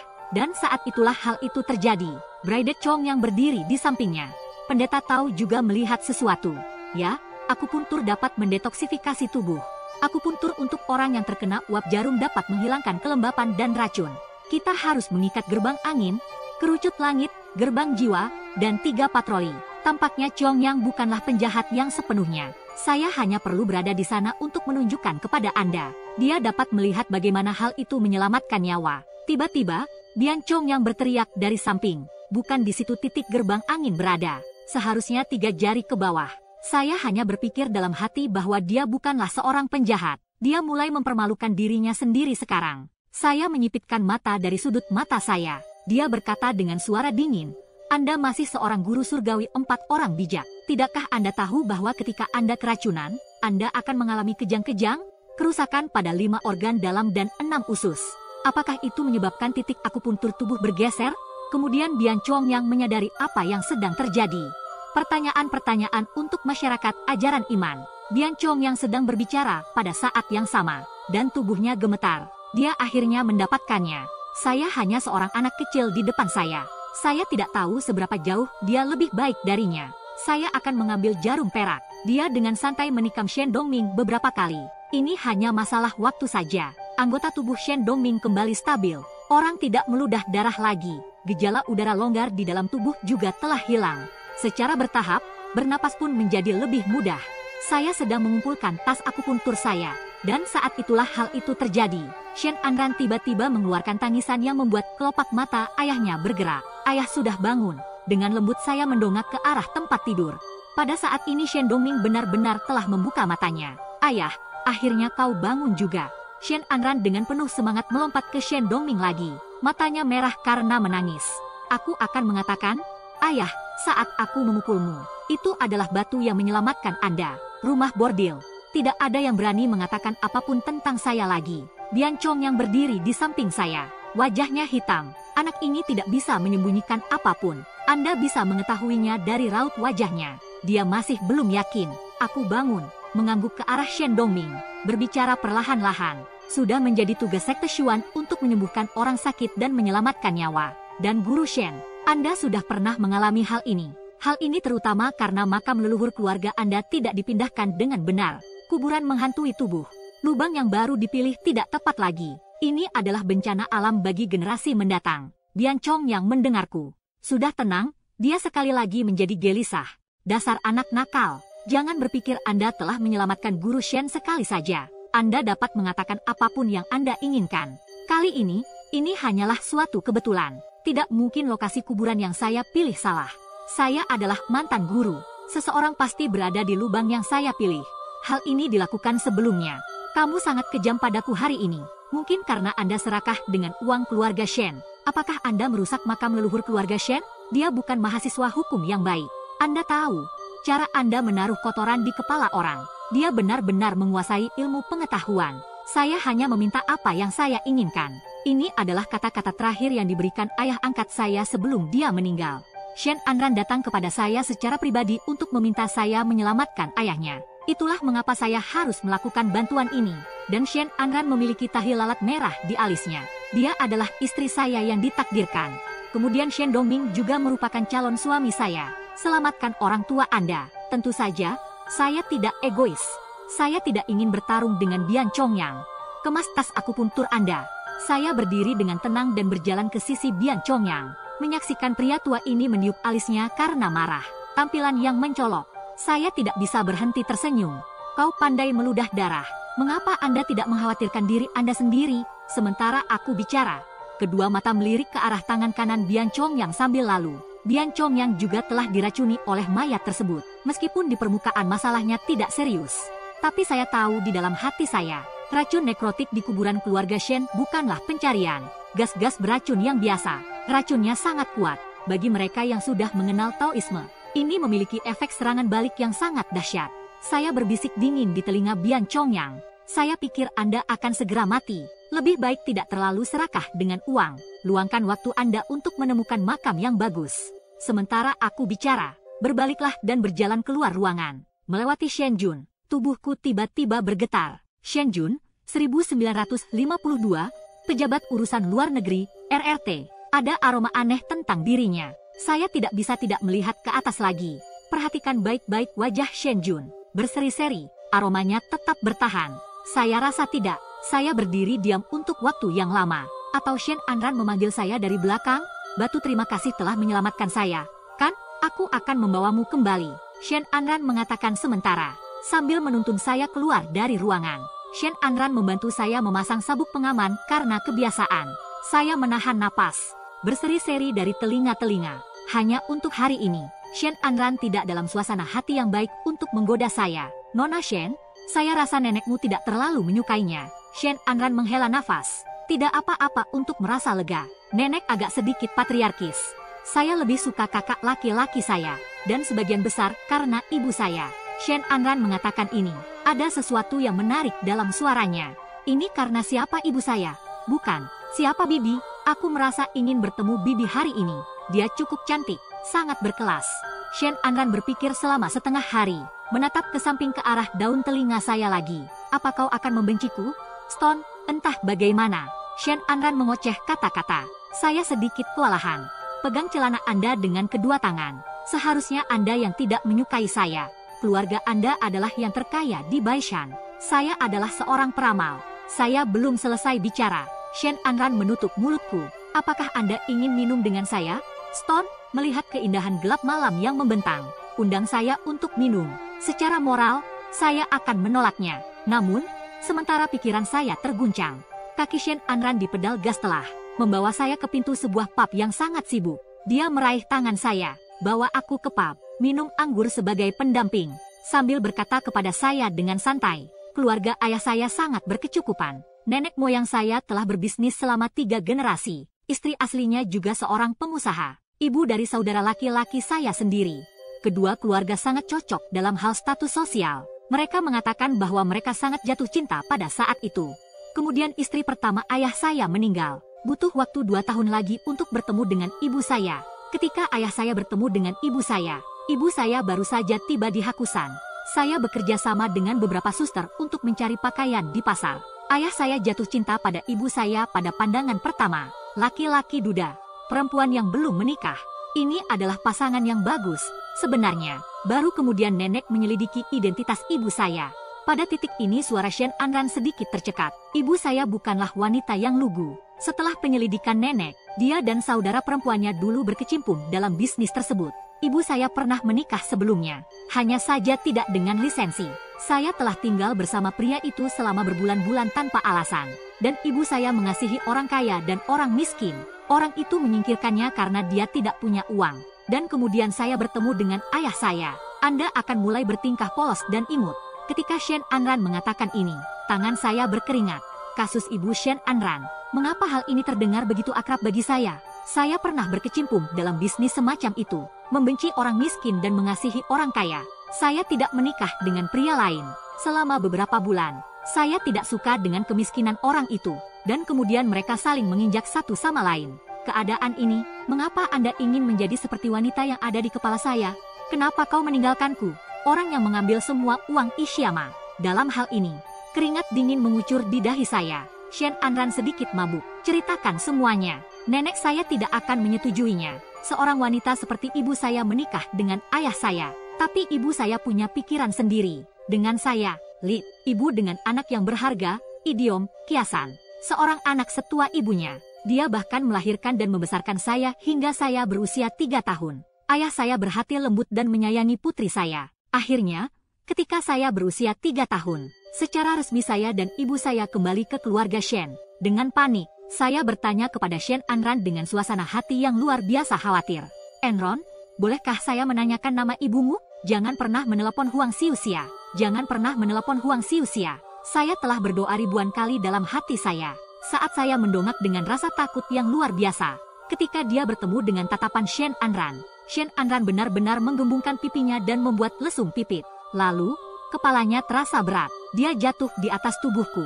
Seluruh tubuhnya berada di atas tubuh saya. Sekali lagi, wajah kecil saya merah dan bengkak. Sudah larut malam. Saya menggendong Shen Anran di pundak saya dengan 7 tangan dan 8 kaki. Keluar dari pub, tapi saya tidak tahu kemana harus pergi. Saya akan membawanya kembali ke penginapan. Lagi pula, Yo Wenwen masih menunggu saya di hotel. Kamar kembar lainnya. Dan menghemat uang. Dan kemudian saya berpikir, Shen Anran adalah seorang wanita muda. Saya khawatir saya tidak terbiasa tidur di kamar kami yang sederhana. Saya harus gigit jari. Saya menemukan sebuah hotel yang tidak terlalu mewah. Punya kamar, masukkan Shen Anran. Tapi gadis kecil ini tidak bisa menahan minuman kerasnya. Terlalu banyak minum dan mengalami masalah dengan tangan dan kakinya. Melihat kaki putih Shen Anran, tenggorokan saya menegang lagi. Gen wanita ini sangat bagus. Kaki-kaki kecil itu seputih keripik. Nona Shen, Anda terlalu banyak minum. Beristirahatlah. Saya membutuhkan banyak usaha. Akhirnya merobek Shen Anran dari tubuh saya. Perasaan aneh muncul di kepala saya. Aku pria normal sekarang. Dan usianya sudah 20 tahun. Di depan seorang wanita besar dan cantik yang berbaring telentang. Hei, lupakan saja. Saya telah mendapatkan kembali ketenangan saya. Hanya saja penampilan tidur Shen Anran yang berbaring di tempat tidur. Seperti anak kucing kecil yang baik. Dia tidur dengan tangan terbentang. Sangat tidak jujur. Itu tergeletak di mana-mana. Memutar. Aku memaksakan wajahku yang panas. Sedikit demi sedikit, tubuh Shen Anran mulai terbuka. Gaun pada. Dan kemudian saya melihat tidak ada. Saya rasa saya mimisan. Namun, Shen Anran dengan hati-hati membersihkan bibirnya yang berwarna merah terang. Saya tahu itu karena alkohol. Tapi batunya, saya bukan gadis yang santai. Saya pusing tadi malam. Dia belum menyelesaikan kalimatnya. Tapi saya masih bisa menjelaskannya dengan cepat. Jangan khawatir, Nona Shen. Kami tidak melakukan apa-apa tadi malam. Saya baru saja melihat Anda muntah di seluruh tubuh Anda. Aku mencuci gaunmu. Saya berjanji bahwa saya bukan orang jahat. Aku bangun. Angkat jari Anda dengan kesungguhan khusus. Aku bersumpah. Dan kemudian sebuah senyuman yang mulia ke arahnya. Ayah angkat saya pernah mengatakan kepada saya, wanita menyukai pria yang bisa duduk diam untuk sementara waktu. Saya sudah memikirkannya. Anda harus bersikap cukup jujur sekarang. Shen Anran pasti akan naksir saya. Tidak pernah berpikir. Shen Anran mendengar apa yang saya katakan. Ekspresinya adalah salah satu ekspresi cemas.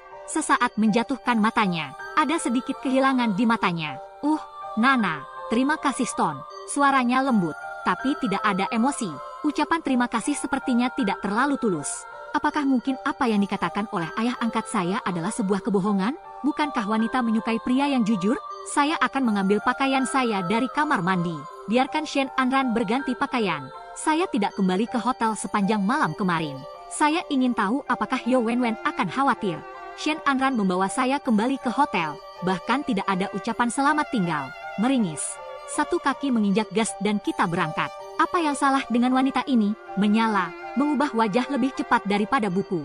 Kembali ke hotel, Yo Wenwen tidak tidur sedikit pun. Menunggu saya di kamar saya. Temui aku kembali. Dia sangat bersemangat sampai suaranya bergetar. Apakah ada masalah dengan keluarga Shim? Kau pergi sepanjang malam. Saya khawatir tentang Anda. Dan saya khawatir panggilan telepon akan menghambat Anda. Tapi tidak apa-apa. Anda kembali dengan selamat. Keberuntungan besar, keuntungan besar, idiom, semuanya berkembang. Yo Wenwen bahkan menyatukan kedua tangannya dengan cara yang penuh tahayul. Menggumamkan sesuatu di bawah napasnya. Saya malu untuk mengatakannya. Sebenarnya, saya tidak pulang ke rumah tadi malam. Saya akan tinggal di sebuah hotel bersama Shen Anran. Saya hanya bisa menjawab dengan terbata-bata beberapa kata. Beritahu Yo Wenwen untuk pergi tidur dan mengejar ketertinggalannya. Di luar, saya pergi ke dukun terdekat untuk membeli beberapa ramuan herbal. Dan kemudian hancurkan peti mati yang diberikan Shen Anran kepada saya kemarin. Buatlah sup dengan bumbu-bumbu tersebut. Kemudian kita bisa menghilangkan racun kelembaban dari tubuh Yo Wenwen. Ketika aku kembali, Yo Wenwen juga telah bangun. Saya melihat dia meminum obat penawarnya.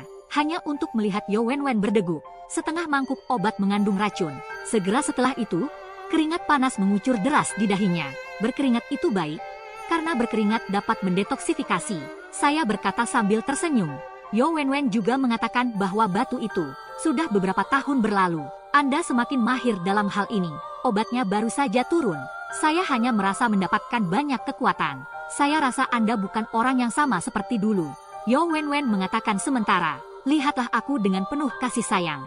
Entah bagaimana, saya selalu merasa bahwa ketika Yo Wenwen menatap saya, ada emosi yang tidak dapat dijelaskan yang terbungkus di matanya. Saya sedikit malu dengan tatapannya. Turunkan kepala Anda segera. Kikis bibir bawah Anda dengan lembut menggunakan gigi Anda. Dan saat itulah hal itu terjadi. Telepon Yo Wenwen berdering. Saya mengepalkan tangan saya. Saya khawatir itu Yo Wenwen lagi. Ini dari ayah yang kurang beruntung itu. Tapi untung saja peneleponnya bukan kepala desa Yo. Ini adalah Chun Hong Wang. Wang Chun Hong berbicara dengan lantang. Saya dapat mendengar suaranya yang patah-patah di ujung telepon. Wenwen, di manakah Anda dan Tuhan yang hidup? Saya harus mentraktir Anda makan malam. Aigo, dewa yang hidup itu terlalu bagus untuk menjadi kenyataan. Dia menyelamatkan hidupku. Cho Wen mengatakan bahwa kami belum lama berada di hotel. Kemudian saya mendengar suara ketukan, ketukan, ketukan. Suara sepatu hak tinggi menaiki tangga. Akan kubuka pintunya. Wang Chun Hong berdiri di depan pintu. Dia datang dan memeluk saya dengan erat. Aigo, Anda seperti orang tua baru bagi saya. Bagaimana bisa Anda begitu pandai membaca wajah? Anda adalah permata yang sesungguhnya. Kegembiraan Wang Chun Hong tidak terkendali hari ini. Saya sudah setengah jalan keluar dari pelukan wanita jalang ini. Sudah lama sekali saya tidak beristirahat sejenak. Wang Chun Hong dengan penuh semangat berkata kepada saya, Batu. Perhitungan Anda benar-benar tepat. Untung saya mendengarkan Anda. Atau saya akan mati tadi malam. Wang Chun Hong kemudian melanjutkan dengan mengatakan bahwa tadi malam, Guru, kau bilang padaku bahwa aku dalam bahaya kehilangan nyawaku. Aku juga takut. Genderang tidak berhenti ditabuh. Saya pergi ke mall dan membeli pisau, membeli gada profesional lainnya. Kemudian saya berpikir, jangan pergi kemanapun di malam hari. Mengapa Anda tidak pulang dan tidur? Namun, ketika saya sampai di depan pintu gedung saya, sebuah bayangan hitam besar menutupi mulut saya. Dia adalah orang yang besar. Ini sangat kuat.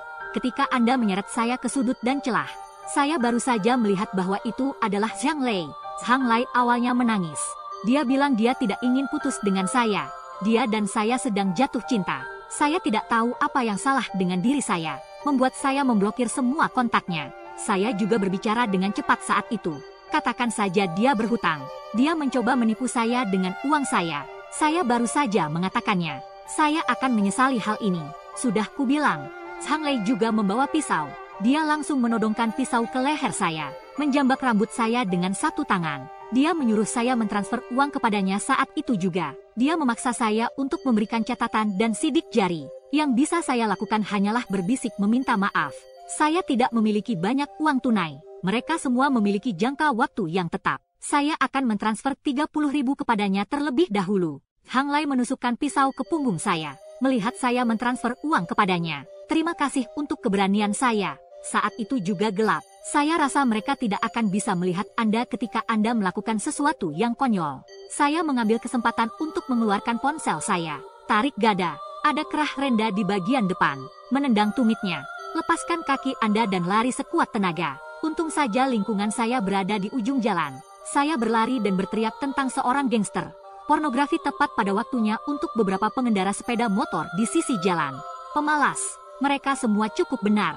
Mendengar beberapa penjahat dengan sepeda motor bergegas untuk membantu. Begitulah cara kami menangkap bajingan Hang Lei, 7 tangan dan 8 kaki Wang Chunhong.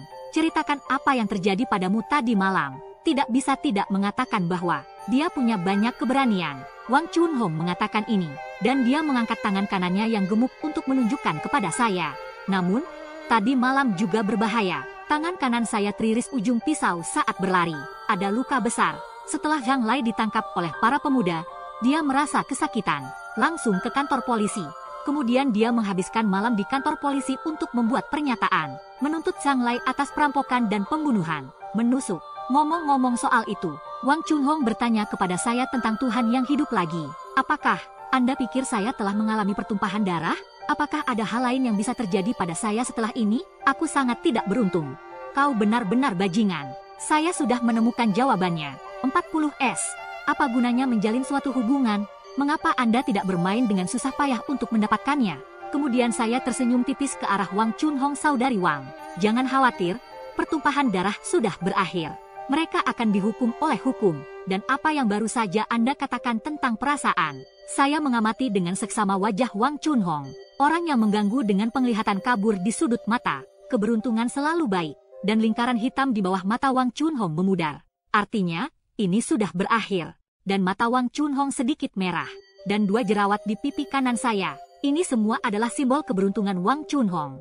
Jerawat di sisi kanan wajah setinggi hidung. Jantung dari jajaran produk ini sedang bergerak. Saudari Wang, kau masih ditakdirkan untuk menikah. Dan itu sangat kuat dan kuat. Karma positif menurut perhitungan saya. Anda akan mendapatkan buah persik yang positif dalam 6 bulan. Mereka berdua menikah secara mendadak. Dan saat itulah Anda mati. Orang yang bisa berdiri di samping Anda telah mendengar apa yang dikatakan. Wang Chunhong tidak bisa mempercayai telinganya. Dia terlihat sedikit emosional di wajahnya. Apa? Aku punya buah persik.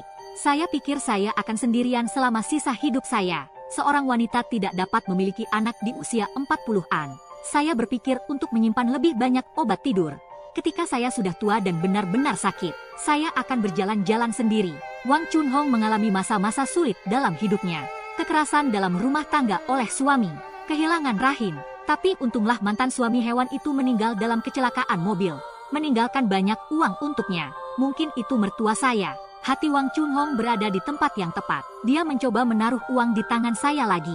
Mereka bilang aku adalah dewa yang hidup. Ini adalah hak asasi manusia. Dia mengatakan bahwa jika saya tidak mempermasalahkannya, dia ingin menjadi saudara angkat saya. Banyak teman membuat pekerjaan menjadi ringan. Saya tidak bosan dengan wanita ini, Wang Chunhong. Sebaliknya, ia menghargai kepribadiannya yang cemerlang. Saya akan mengambil gelas saya. Aku memanggil Chunhong kakak. Kakak perempuan saya memberi saya $100.000. Dan katakan padaku untuk tidak melihatnya sebagai seorang wanita. Tapi dia adalah orang yang baik di Hakusan. Ada orang di kedua sisi pagar. Katakan padaku untuk menghubunginya jika aku dalam masalah. 2 hari berlalu dalam sekejap. Wang Chunhong telah membantu kami selama 2 hari terakhir. Toko kecil yang saya sewa di dekat kota universitas. Semuanya sudah dikemas dan siap untuk digunakan. Dan sebuah tanda kayu besar yang kokoh di pintu. Aula gantung Regulus. Saya akhirnya membuka toko kecil saya. Tepat pada saat saya membuka pintu toko kecil saya. Tapi kami kedatangan tamu pertama kami. Tamu ini bukan orang lain. Saya tidak percaya itu Shen Anran. Ini adalah salah satu yang dibawa oleh Anran. Tapi Bian Chongyang yang selalu menentang saya. Toko saya buka hari ini. Lokasi tertentu. Saya juga memberitahu Shen Anran di WeChat. Dia menelepon saya beberapa hari yang lalu. Tanyakan kepada saya apakah saya akan menetap di Hakusan. Mengetahui bahwa saya akan mendirikan toko di sini. Dia menanyakan alamat saya. Dia bilang dia akan datang dan menunjukkan kepada saya waktu yang tepat. Tapi takdir saya yang rumit. Bawakan aku tamu pertamaku. seorang pria tua berjubah putih yang dibesarkan oleh keluarganya. Pada saat ini, Shen Anran membantu Bian Chong yang berjalan melewati pintu. Begitu Bian Chong yang masuk, dia menangis dan memohon kepada saya untuk menyelamatkannya. Jadi, ini adalah kata-kata saya terhadap kata-kata saya. Ketika saya meninggalkan rumah Shen hari itu, saya memperingatkan Bian Chong yang katanya dia sedang sekarat. Jangan terlalu serakah dengan uang. Menghasilkan begitu banyak uang. Mengapa Anda tidak memilih destinasi yang bagus untuk diri Anda sendiri terlebih dahulu? Bian Chong yang pada saat itu, aku sangat marah padamu. Mata nyaris keluar dari soketnya. Cara dia menangis dan melolong hari ini. Dia anak yang baik, bukan? Kami tidak bertemu satu sama lain selama beberapa hari. Kaki cambuk Chong yang lemah. Anda telah kehilangan banyak sekali berat badan. Dia kemudian menyingsingkan lengan bajunya sendiri untuk menunjukkan kepada saya. Saya bisa melihat pembuluh darah di seluruh lengannya. Sudah gelap gulita. Saya tahu Anda sangat ahli dalam pekerjaan Anda, Tuan Little. Hari itu ketika Anda memberikan akupuntur kepada Master Shen, saya tahu Anda lebih baik dari saya. Dan sekarang aku telah diracuni secara aneh karena suatu alasan. Saya rasa bukan ide yang baik untuk mempertahankan bunga. Saya tahu apa yang bisa Anda lakukan, Tuan Little. Kau menyelamatkanku. Bian Chong yang ini selalu berpura-pura. Siapa yang menyangka bahwa penyakit ini telah berpindah ke Anda? Dia sama baiknya dengan orang tua. Shen Anran membantu Bian Chong yang saat dia. Saya malu untuk mengatakannya. Master Bian menghubungi saya hari ini. Pastikan aku membawanya kepadaku. Saya tidak tahu kalau guru Bian terluka parah. Saudara Stone, jika Anda benar-benar memiliki cara untuk menyelamatkan orang, tolong bantu guru Bian. Kata-kata terakhir ayah angkat. Mereka yang datang ke pintu untuk meminta bantuan tidak dapat ditolak. Meskipun saya membenci pria tua berjubah putih di depan saya. Namun, apa boleh buat, bagaimanapun juga, dia datang sendiri untuk meminta bantuan. Dan dia dan saya masih muda. Kami berasal dari sekte yang sama. Aku menghela napas pelan karena tak berdaya. Saya mencoba menyelamatkan nyawa. Sayang sekali saya masih sangat muda. Tidak memiliki rambut di mulut seseorang. Tidak dapat melakukan sesuatu dengan benar. Anak nakal sepertiku. Saya masih perlu belajar lebih banyak dari Master Bian. Siapa yang memiliki kemampuan untuk menyembuhkan Master Tao Bian? Mendengar bahwa Bian Chong yang benar-benar orang yang lemah, bisa tunduk dan taat, atau bisa berdiri tegak, idiom dari kitab perubahan, siap memberi dan menerima. Ekspresi menjadi sedikit genit. Maafkan aku, ini salahku. Seharusnya saya tidak membuka mulut saya sebelumnya. Saya akui saya telah memukul Anda sebelumnya. Itu karena aku takut kau lebih baik dariku. Dan kemudian Shen tidak menggunakan saya lagi. Saya adalah seorang ahli Feng Shui. Bagaimanapun, saya juga harus makan. Bian Chong yang jujur.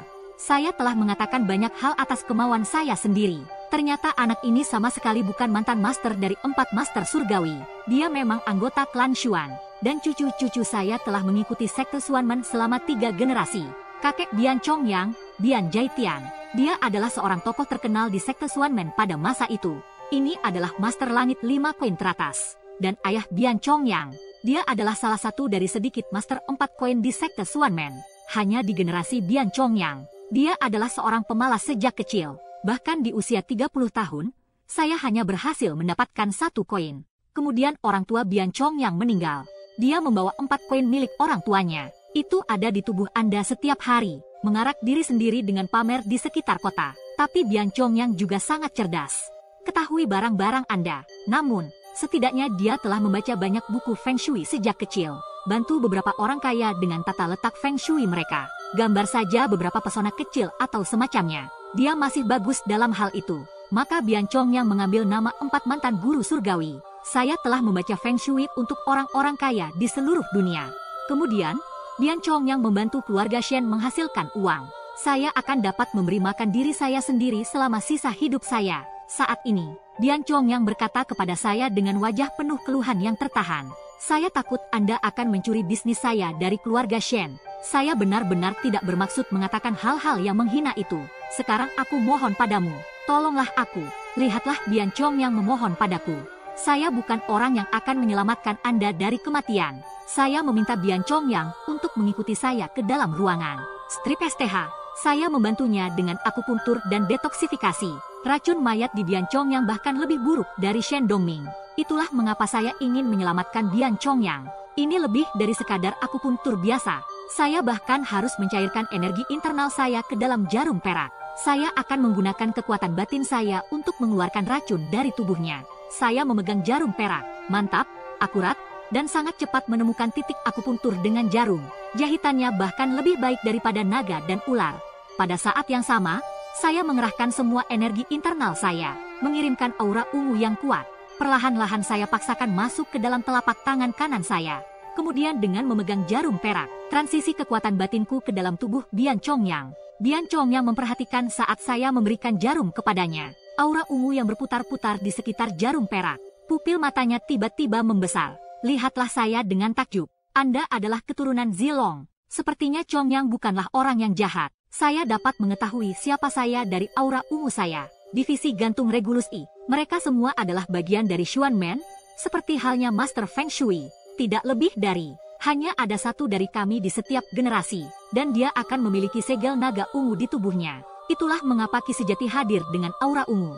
Saya tidak menyangkal siapa diri saya. Dia hanya mencoba membantu Chongyang, sampai aku menggunakan kekuatan batinku sendiri, untuk memaksa racun keluar dari tubuhnya. Akupuntur selesai. Saya sedang mengumpulkan tas akupuntur saya. Anda memperingatkan dia bahwa energi internal Anda lemah. Kali ini, sangat beracun. Kembalilah dan sembuhlah.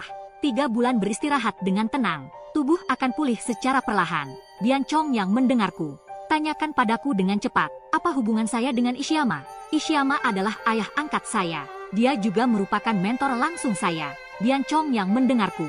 Berbaliklah dan turun dari tanah sekarang. Berlutut, paman masih kecil. Ara, gagal mengenali SB yang penting atau bakat besar SB.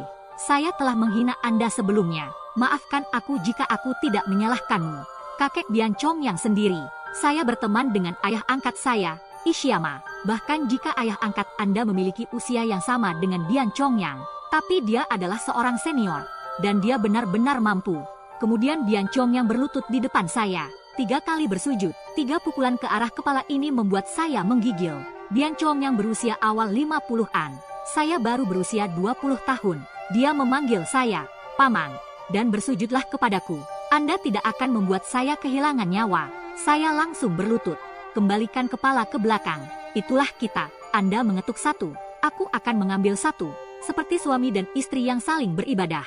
Setelah bersujud 4 atau 5 kali, Bian Chongyang menjatuhkan kepalanya ke tanah.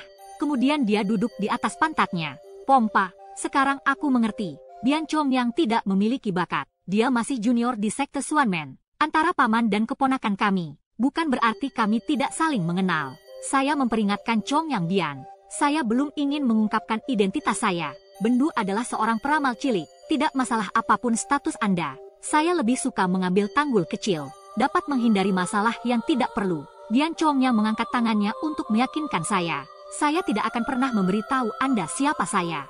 Kemudian dia kembali kepada saya. Dia memohon kepada paman saya dengan wajah penuh harap. Insiden di makam leluhur keluarga Shen. Dapatkah Anda mengurusnya? Lihatlah betapa parahnya aku terluka.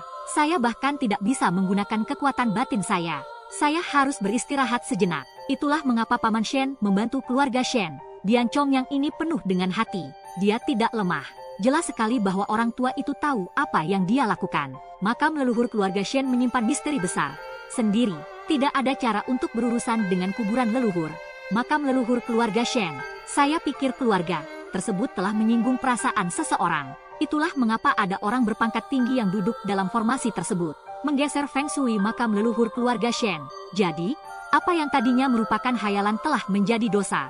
Favorit baru Anda. Lokasi pembunuh juga termasuk dalam rencananya. Ini berubah menjadi posisi yang sangat jahat. Seperti ini. Itulah yang membuat hal ini sangat sulit. Kambing cambuk berdering setengah lusin kali. Tamparan seketika di paha. Sudah kubilang begitu. Saya telah mempelajari seleksi selama bertahun-tahun. Namun, saya tidak terlalu mahir dalam hal ini. Tapi Anda bisa membaca Feng Shui. Saya memilih Feng Shui Po. Bagaimana kalian tiba-tiba menjadi saudara? Ternyata Feng Shui makam leluhur keluarga Shen telah bergeser. Bian Chongyang mengangkat kepalanya dan bertanya kepada paman saya lagi.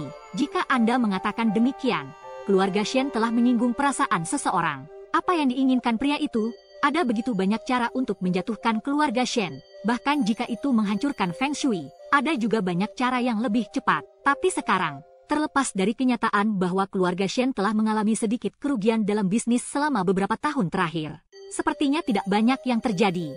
Kumpulkan pertanyaan ini dari Chongyang. Itu selalu menjadi misteri bagi saya. Pembunuh itu memberikan makam leluhur keluarga Shen. Lakukan formasi reorientasi. Formasi semacam ini diimplementasikan. Pertama, ini adalah kekayaan keluarga Shen. Secara bertahap, hal itu akan merenggut nyawa anggota keluarga Shen. Tetapi efek pembentukan ini tidak terlalu kuat. Dari pembentukan hingga kematian terakhir keluarga Shen, Nanding, ini bisa memakan waktu 5 atau 6 tahun. Seorang pria metafisik yang mengetahui Feng Shui mencoba memecah belah rumah tangga keluarga. Ini terlalu mudah. Beberapa formasi jahat secara acak dalam waktu kurang dari 3 bulan. Tidak ada seorang pun di keluarga Shen yang akan selamat. Tetapi mengapa pengasuh anak melakukan semua kesulitan ini? Gunakan formasi yang lemah untuk perlahan-lahan menghadapi keluarga Shen. Apakah dia tidak takut akan kebocoran di bagian tengah? Lalu saya bertanya kepada Bian Chongyang, Shen Jun, putra sulung keluarga Shen. Apakah dia memiliki semacam senjata ajaib untuk mengusir roh jahat? Cina klasik. Bian Chongyang menatap saya dengan tatapan kekaguman yang luar biasa. Bagaimana kau tahu? Anda adalah dewa yang sesungguhnya. Saya berbicara dari sudut mata saya dan mengatakan apa yang begitu saleh tentang hal itu. Makam leluhur keluarga Shen telah diganti Feng Shui-nya bersama dengan seluruh Shen. Rumah itu semuanya suram. Wajah Shen Dongming bahkan lebih gelap. Saya mengalami banyak penyakit ringan dalam beberapa tahun terakhir. Shen Jun sebagai anggota laki-laki dari keluarga Shen seharusnya juga memikirkan udara hitam di wajah Anda. Hanya saja saya melihat Shen Jun beberapa hari yang lalu. Tidak saja wajahnya tidak semuram yang seharusnya, bahkan berwajah merah. Tubuhnya sedikit wangi. Anda pasti memiliki semacam energi ajaib. Ini adalah satu-satunya cara untuk mencegahnya kehilangan yin dan yang. Bian Chongyang mengaku kepada saya, Shen Jun memang memiliki aura magis pada dirinya. Ini adalah bunga teratai pusaka keluarga Bian. 6 tahun yang lalu, Ibu Shen menemukan saya. Dia mengatakan bahwa cucu sulungnya mengalami mimpi buruk sepanjang malam. Rasanya seperti saya telah menarik sesuatu yang najis. Saya ingin membeli senjata ajaib untuk mengusir roh jahat. Saya mulai dengan merekomendasikan beberapa gadget. Astaga, wanita tua itu sangat tidak senang dengan hal itu dan menulis cek untuk saya sebesar 8 juta dolar. Dia bilang dia ingin membeli senjata sihir terbaik. Saya dibutakan oleh uang. Menjual pusaka keluarga kami. Bian Chong yang benar-benar. Ini telah menjadi pusaka keluarga bagi masyarakat Xuanmen. Siapa yang belum tercerahkan? Harta karun dengan kekuatan tertinggi. Meskipun saya tidak tahu apa itu meja teratai Campbells, tapi namanya menunjukkan sesuatu yang lain. Anak ini melakukannya dengan harga 8 juta dolar. Jual semua pusaka keluarga Anda. Juga diperkenalkan oleh Chong Yang Bian. Meja teratai Campbells yang mereka miliki sangat kecil. Ukurannya sebesar telapak tangan anak-anak. Ini adalah bunga teratai emas yang solid. Aroma alami. Dikalungkan di leher Anda. 6 tahun yang lalu aku bergumam perlahan. Itu adalah hal yang aneh untuk dikatakan. Kau tahu, Chief, mengapa Nyonya Shen membelikan cucunya senjata ajaib? Chongyang yang dikepang menggelengkan kepalanya. Saya tidak tahu tentang itu. Bagaimanapun, Shen Jun adalah pria yang cerdik. Dia akan melakukan apa saja. Tidak jarang menarik sesuatu yang tidak bersih. Apakah ada yang mengubah Feng Shui makam leluhur keluarga Shen? Sumber ini terkait dengan Shen Jun. Hanya saja, itu semua hanya spekulasi. Saat ini saya tidak bisa. Tapi saya akan memberitahu Bian Chongyang. Masalah terbesar keluarga Shen saat ini. Ini adalah makam leluhur keluarga mereka. Pilih saja tempat baru di Babel. Memindahkan makam leluhur ke tempat yang tepat. Maka mantra Feng Shui akan rusak. Dan aku akan memberimu beberapa pil. Sementara aku bicara, menarik keluar produk sekunder kecil yang mengandung pil hitam. Pil ini memiliki efek mengencangkan. Hal ini dapat membuat orang yang keracunan pulih dengan cepat. Bian Chongyang mengambil pil di tangan saya. Letakkan di bawah hidung Anda dan hiruplah. Oh, Tuhan, ini adalah barang yang sangat bagus. Dia tahu apa yang dia kerjakan. Mengirimkan Bian Chongyang. Saya menemukan anak ini berdiri di ambang pintu bersama Shen Anran. Bian Chongyang memohon kepada Shen Anran. Jangan katakan bahwa Anda sakit parah di depan keluarga Shen. Ini hampir memalukan. Usia 50-an yang ingin menyelamatkan muka dan menyukai uang. Bian Chongyang masih hidup dan sehat. Shen Anran menutup mulutnya dan tertawa pelan. Mengangguk. Setelah menerima tamu pertama, toko ini sekarang dibuka untuk bisnis. Saya hanyalah seorang peramal kecil. Tempat ini tidak sebagus restoran atau tempat berendam kaki. Terkadang saya menantikannya dari pagi hingga malam. Anda bahkan tidak dapat memenangkan pelanggan. Tetapi meramal adalah masalah kebetulan. Ini adalah hal yang melegakan bagi orang lain. Tidak ada biaya yang ditetapkan. Uang untuk toko. Saya telah melakukan Feng Shui. Berbisnis di sini. Bisnis sedang lesu. Tapi Anda tidak akan kehabisan uang. Jadi saya tidak memiliki kekhawatiran finansial. Tidak lebih dari Yo Wenwen benar-benar kekurangan uang. Wali kota Yo memanggil Yo Wenwen lagi. Dia mengatakan bahwa putra bungsu dari keluarga tersebut tidak lulus SMA. Anda akan dikenakan biaya 18.000 untuk mengulang kursus ini. Biaya sekolah menengah atas sebesar 10.000 dolar. Dan biaya hidup di sekolah menengah tidaklah murah. Bagaimanapun juga, hanya itu saja. Mendesak Yo Wenwen untuk menelepon ke rumah. Setidaknya 20.000 untuk memulai. Setiap bulan mulai sekarang. Jari-jari Yo Wenwen tampak putih saat ia menggenggam ponsel. Dia telah diterima oleh keluarga itu. Tidak ada darah di bibirnya. Saya baru saja membuka toko saya. Kami belum memiliki pengunjung. Yo Wenwen memikirkannya selama setengah hari. Meneteskan air mata. Mulai berkemas lagi. Dia mengatakan dia akan kembali bekerja di tempat Wang Chunhong.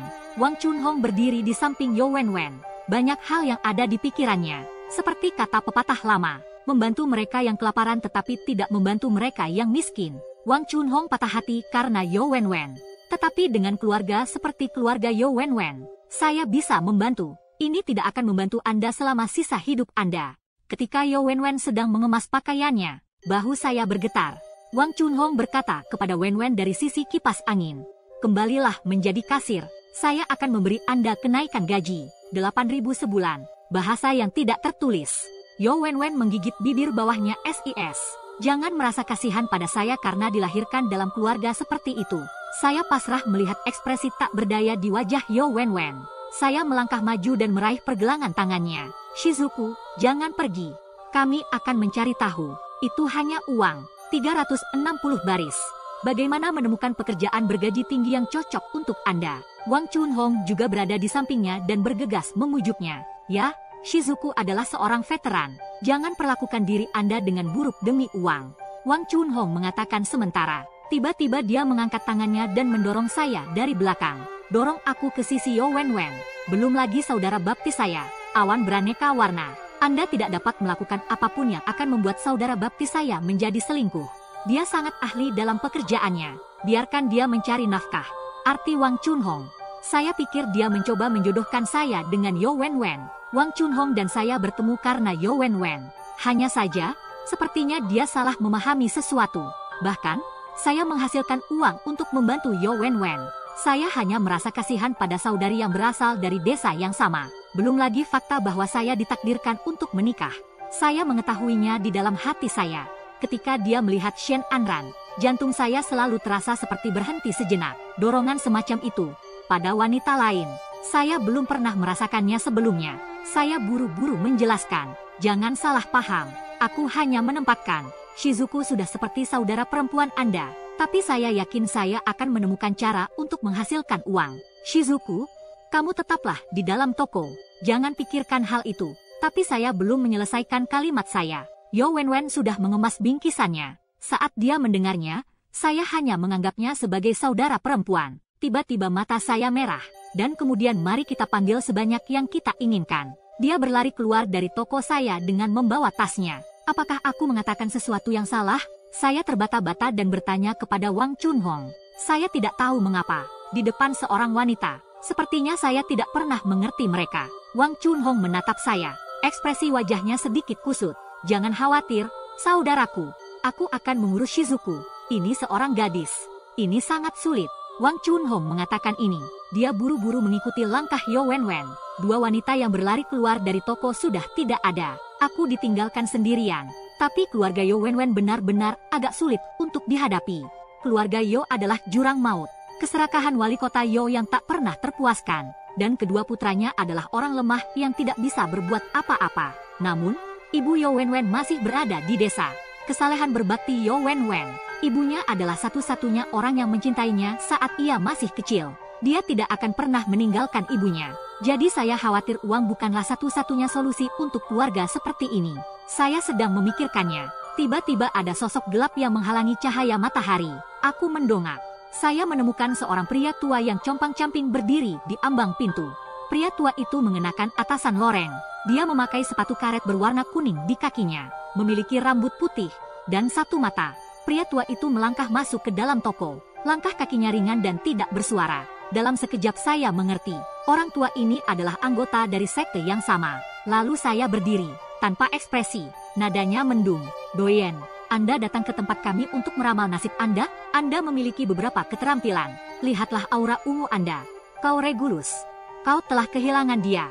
Pria tua dengan pakaian compang-camping itu benar-benar pria yang unik. Anda dapat melihat menembus saya. Tidak perlu bersembunyi di depan atasan. Alis saya berkerut dan tangan saya berkeringat. Benar, saya adalah generasi ke-19 dari Suanyuan Guashi. Saya tidak tahu apakah senior ini akan datang ke pintu. Saya ingin belajar dari Anda. Kau masih di sini. Dia bukan orang tua yang buruk. Pertama, dia menatapku dari atas ke bawah. Dan kemudian dia mengeluarkan $100 dari sakunya. Dorong ke meja saya. Pemuda itu membuka dengan pintu yang sama. Saya di sini hanya untuk pertunjukan. Hanya saja, saya tidak memiliki banyak hal. Hanya ada 100 ekor. Ceritakan keberuntungan Anda. Ini adalah hal yang meramal. Tidak pernah ada harga yang pasti. Berapa harga yang bersedia dibayar oleh orang lain? Ini adalah jumlah yang ditakdirkan untuk saya dapatkan. Saya akan mengambil uangnya. Duduk tegak dan diam. Saya tidak tahu apa yang Anda lakukan. Orang tua. Pria tua berpakaian compang-camping itu tidak mau bicara. Jadi saya bilang saya hanya bertanya kepada Anda. Akankah apa yang ada di benak saya terwujud? Saya sedang melihat sesama murid. Dia tidak akan mengatakan apa yang dia lakukan. Saya hanya bertanya apakah itu akan berhasil. Lit, tanpa sebab menggantung pada seutas benang, idiom, fit, tidak terhubung, dalam fiksi. Ini sedikit sulit. Saya memiliki senyum di wajah saya. Teruslah terlihat tenang. Lit, tanpa suara, Anda tidak dapat menutup telepon, idiom, kiasan. Tidak ada yang pernah mendengar sesuatu yang baru. Saya hanya ingin tahu apakah ini akan berhasil. Bagaimana dengan ini? Para orang tua, Anda menulis sebuah kata. Aku akan mengujimu. Orang tua itu berpikir sejenak. Saya tidak bisa menulis. Anda menulisnya untuk saya. Kami akan menggunakan kata kerabat untuk keluarga terdekat. Saya mengeluarkan selembar kertas kosong. Tuliskan kata pro. Kerabat terdekat dapat dipisahkan menjadi 3 kata. Jadi, itu berarti ada seseorang di dalam hati Anda. Pria ini adalah satu-satunya untuk Anda. Dan juniormu. Hanya orang ini yang hilang. Dia meninggal di masa jayanya. Anda tidak bisa melepaskan orang ini di dalam hati Anda. Mencoba membalas kematiannya. Kau dengar aku. Satu mata pria tua ini meletus menjadi cahaya yang dalam. Layak untuk menjadi mayat Regulus. Itu benar. Satu-satunya keluarga yang saya miliki di dunia ini memang sudah tiada. Dan dia meninggal pada usia 30 tahun. Kalau begitu, bantu aku. Hitunglah. Aku ingin membalaskan dendamnya. Apakah ini akan berhasil? Wenyan saya sekali lagi menunjuk kata pro. Contohnya ada di bagian atas kata pro. Katakan apa yang Anda pikirkan. Benda ini bisa berdiri. Anda pasti sudah merencanakan balas dendam untuk waktu yang lama. Begitu banyak perencanaan kedap air. Secara alami, kamera ini bisa berdiri. Jadi, selamat, para orang tua. Anda bisa membuat ini berhasil. Dan seharusnya dalam waktu dekat. Dengarkan buklet saya. Pria tua itu tiba-tiba mengangkat suaranya ke langit. Hahaha, bagus. Senang rasanya bisa melakukan itu. Ketika dia selesai, menatap saya lagi dengan tatapan yang jelas-jelas menyeramkan. Kamu tahu bagaimana cara bicara? Nah, hidup atau mati. Jika hari ini Anda mengatakan bahwa saya tidak bisa melakukan apa yang ada di pikiran saya. Kalau begitu, aku akan mengirimmu ke neraka saat itu juga. Tapi karena Anda bilang saya bisa melakukannya. Kalau begitu, semoga Anda panjang umur. Orang tua itu selesai. Dia berbalik dan menghilang di depan saya. Orang tua ini datang dengan cara yang aneh. Ini berjalan dengan tergesa-gesa. Satu-satunya hal yang dapat disimpulkan adalah bahwa dia benar-benar sesuatu. Dan dia tidak sekuat saya. Tapi entah bagaimana, aku selalu merasa orang tua ini sengaja mendatangi saya hari ini.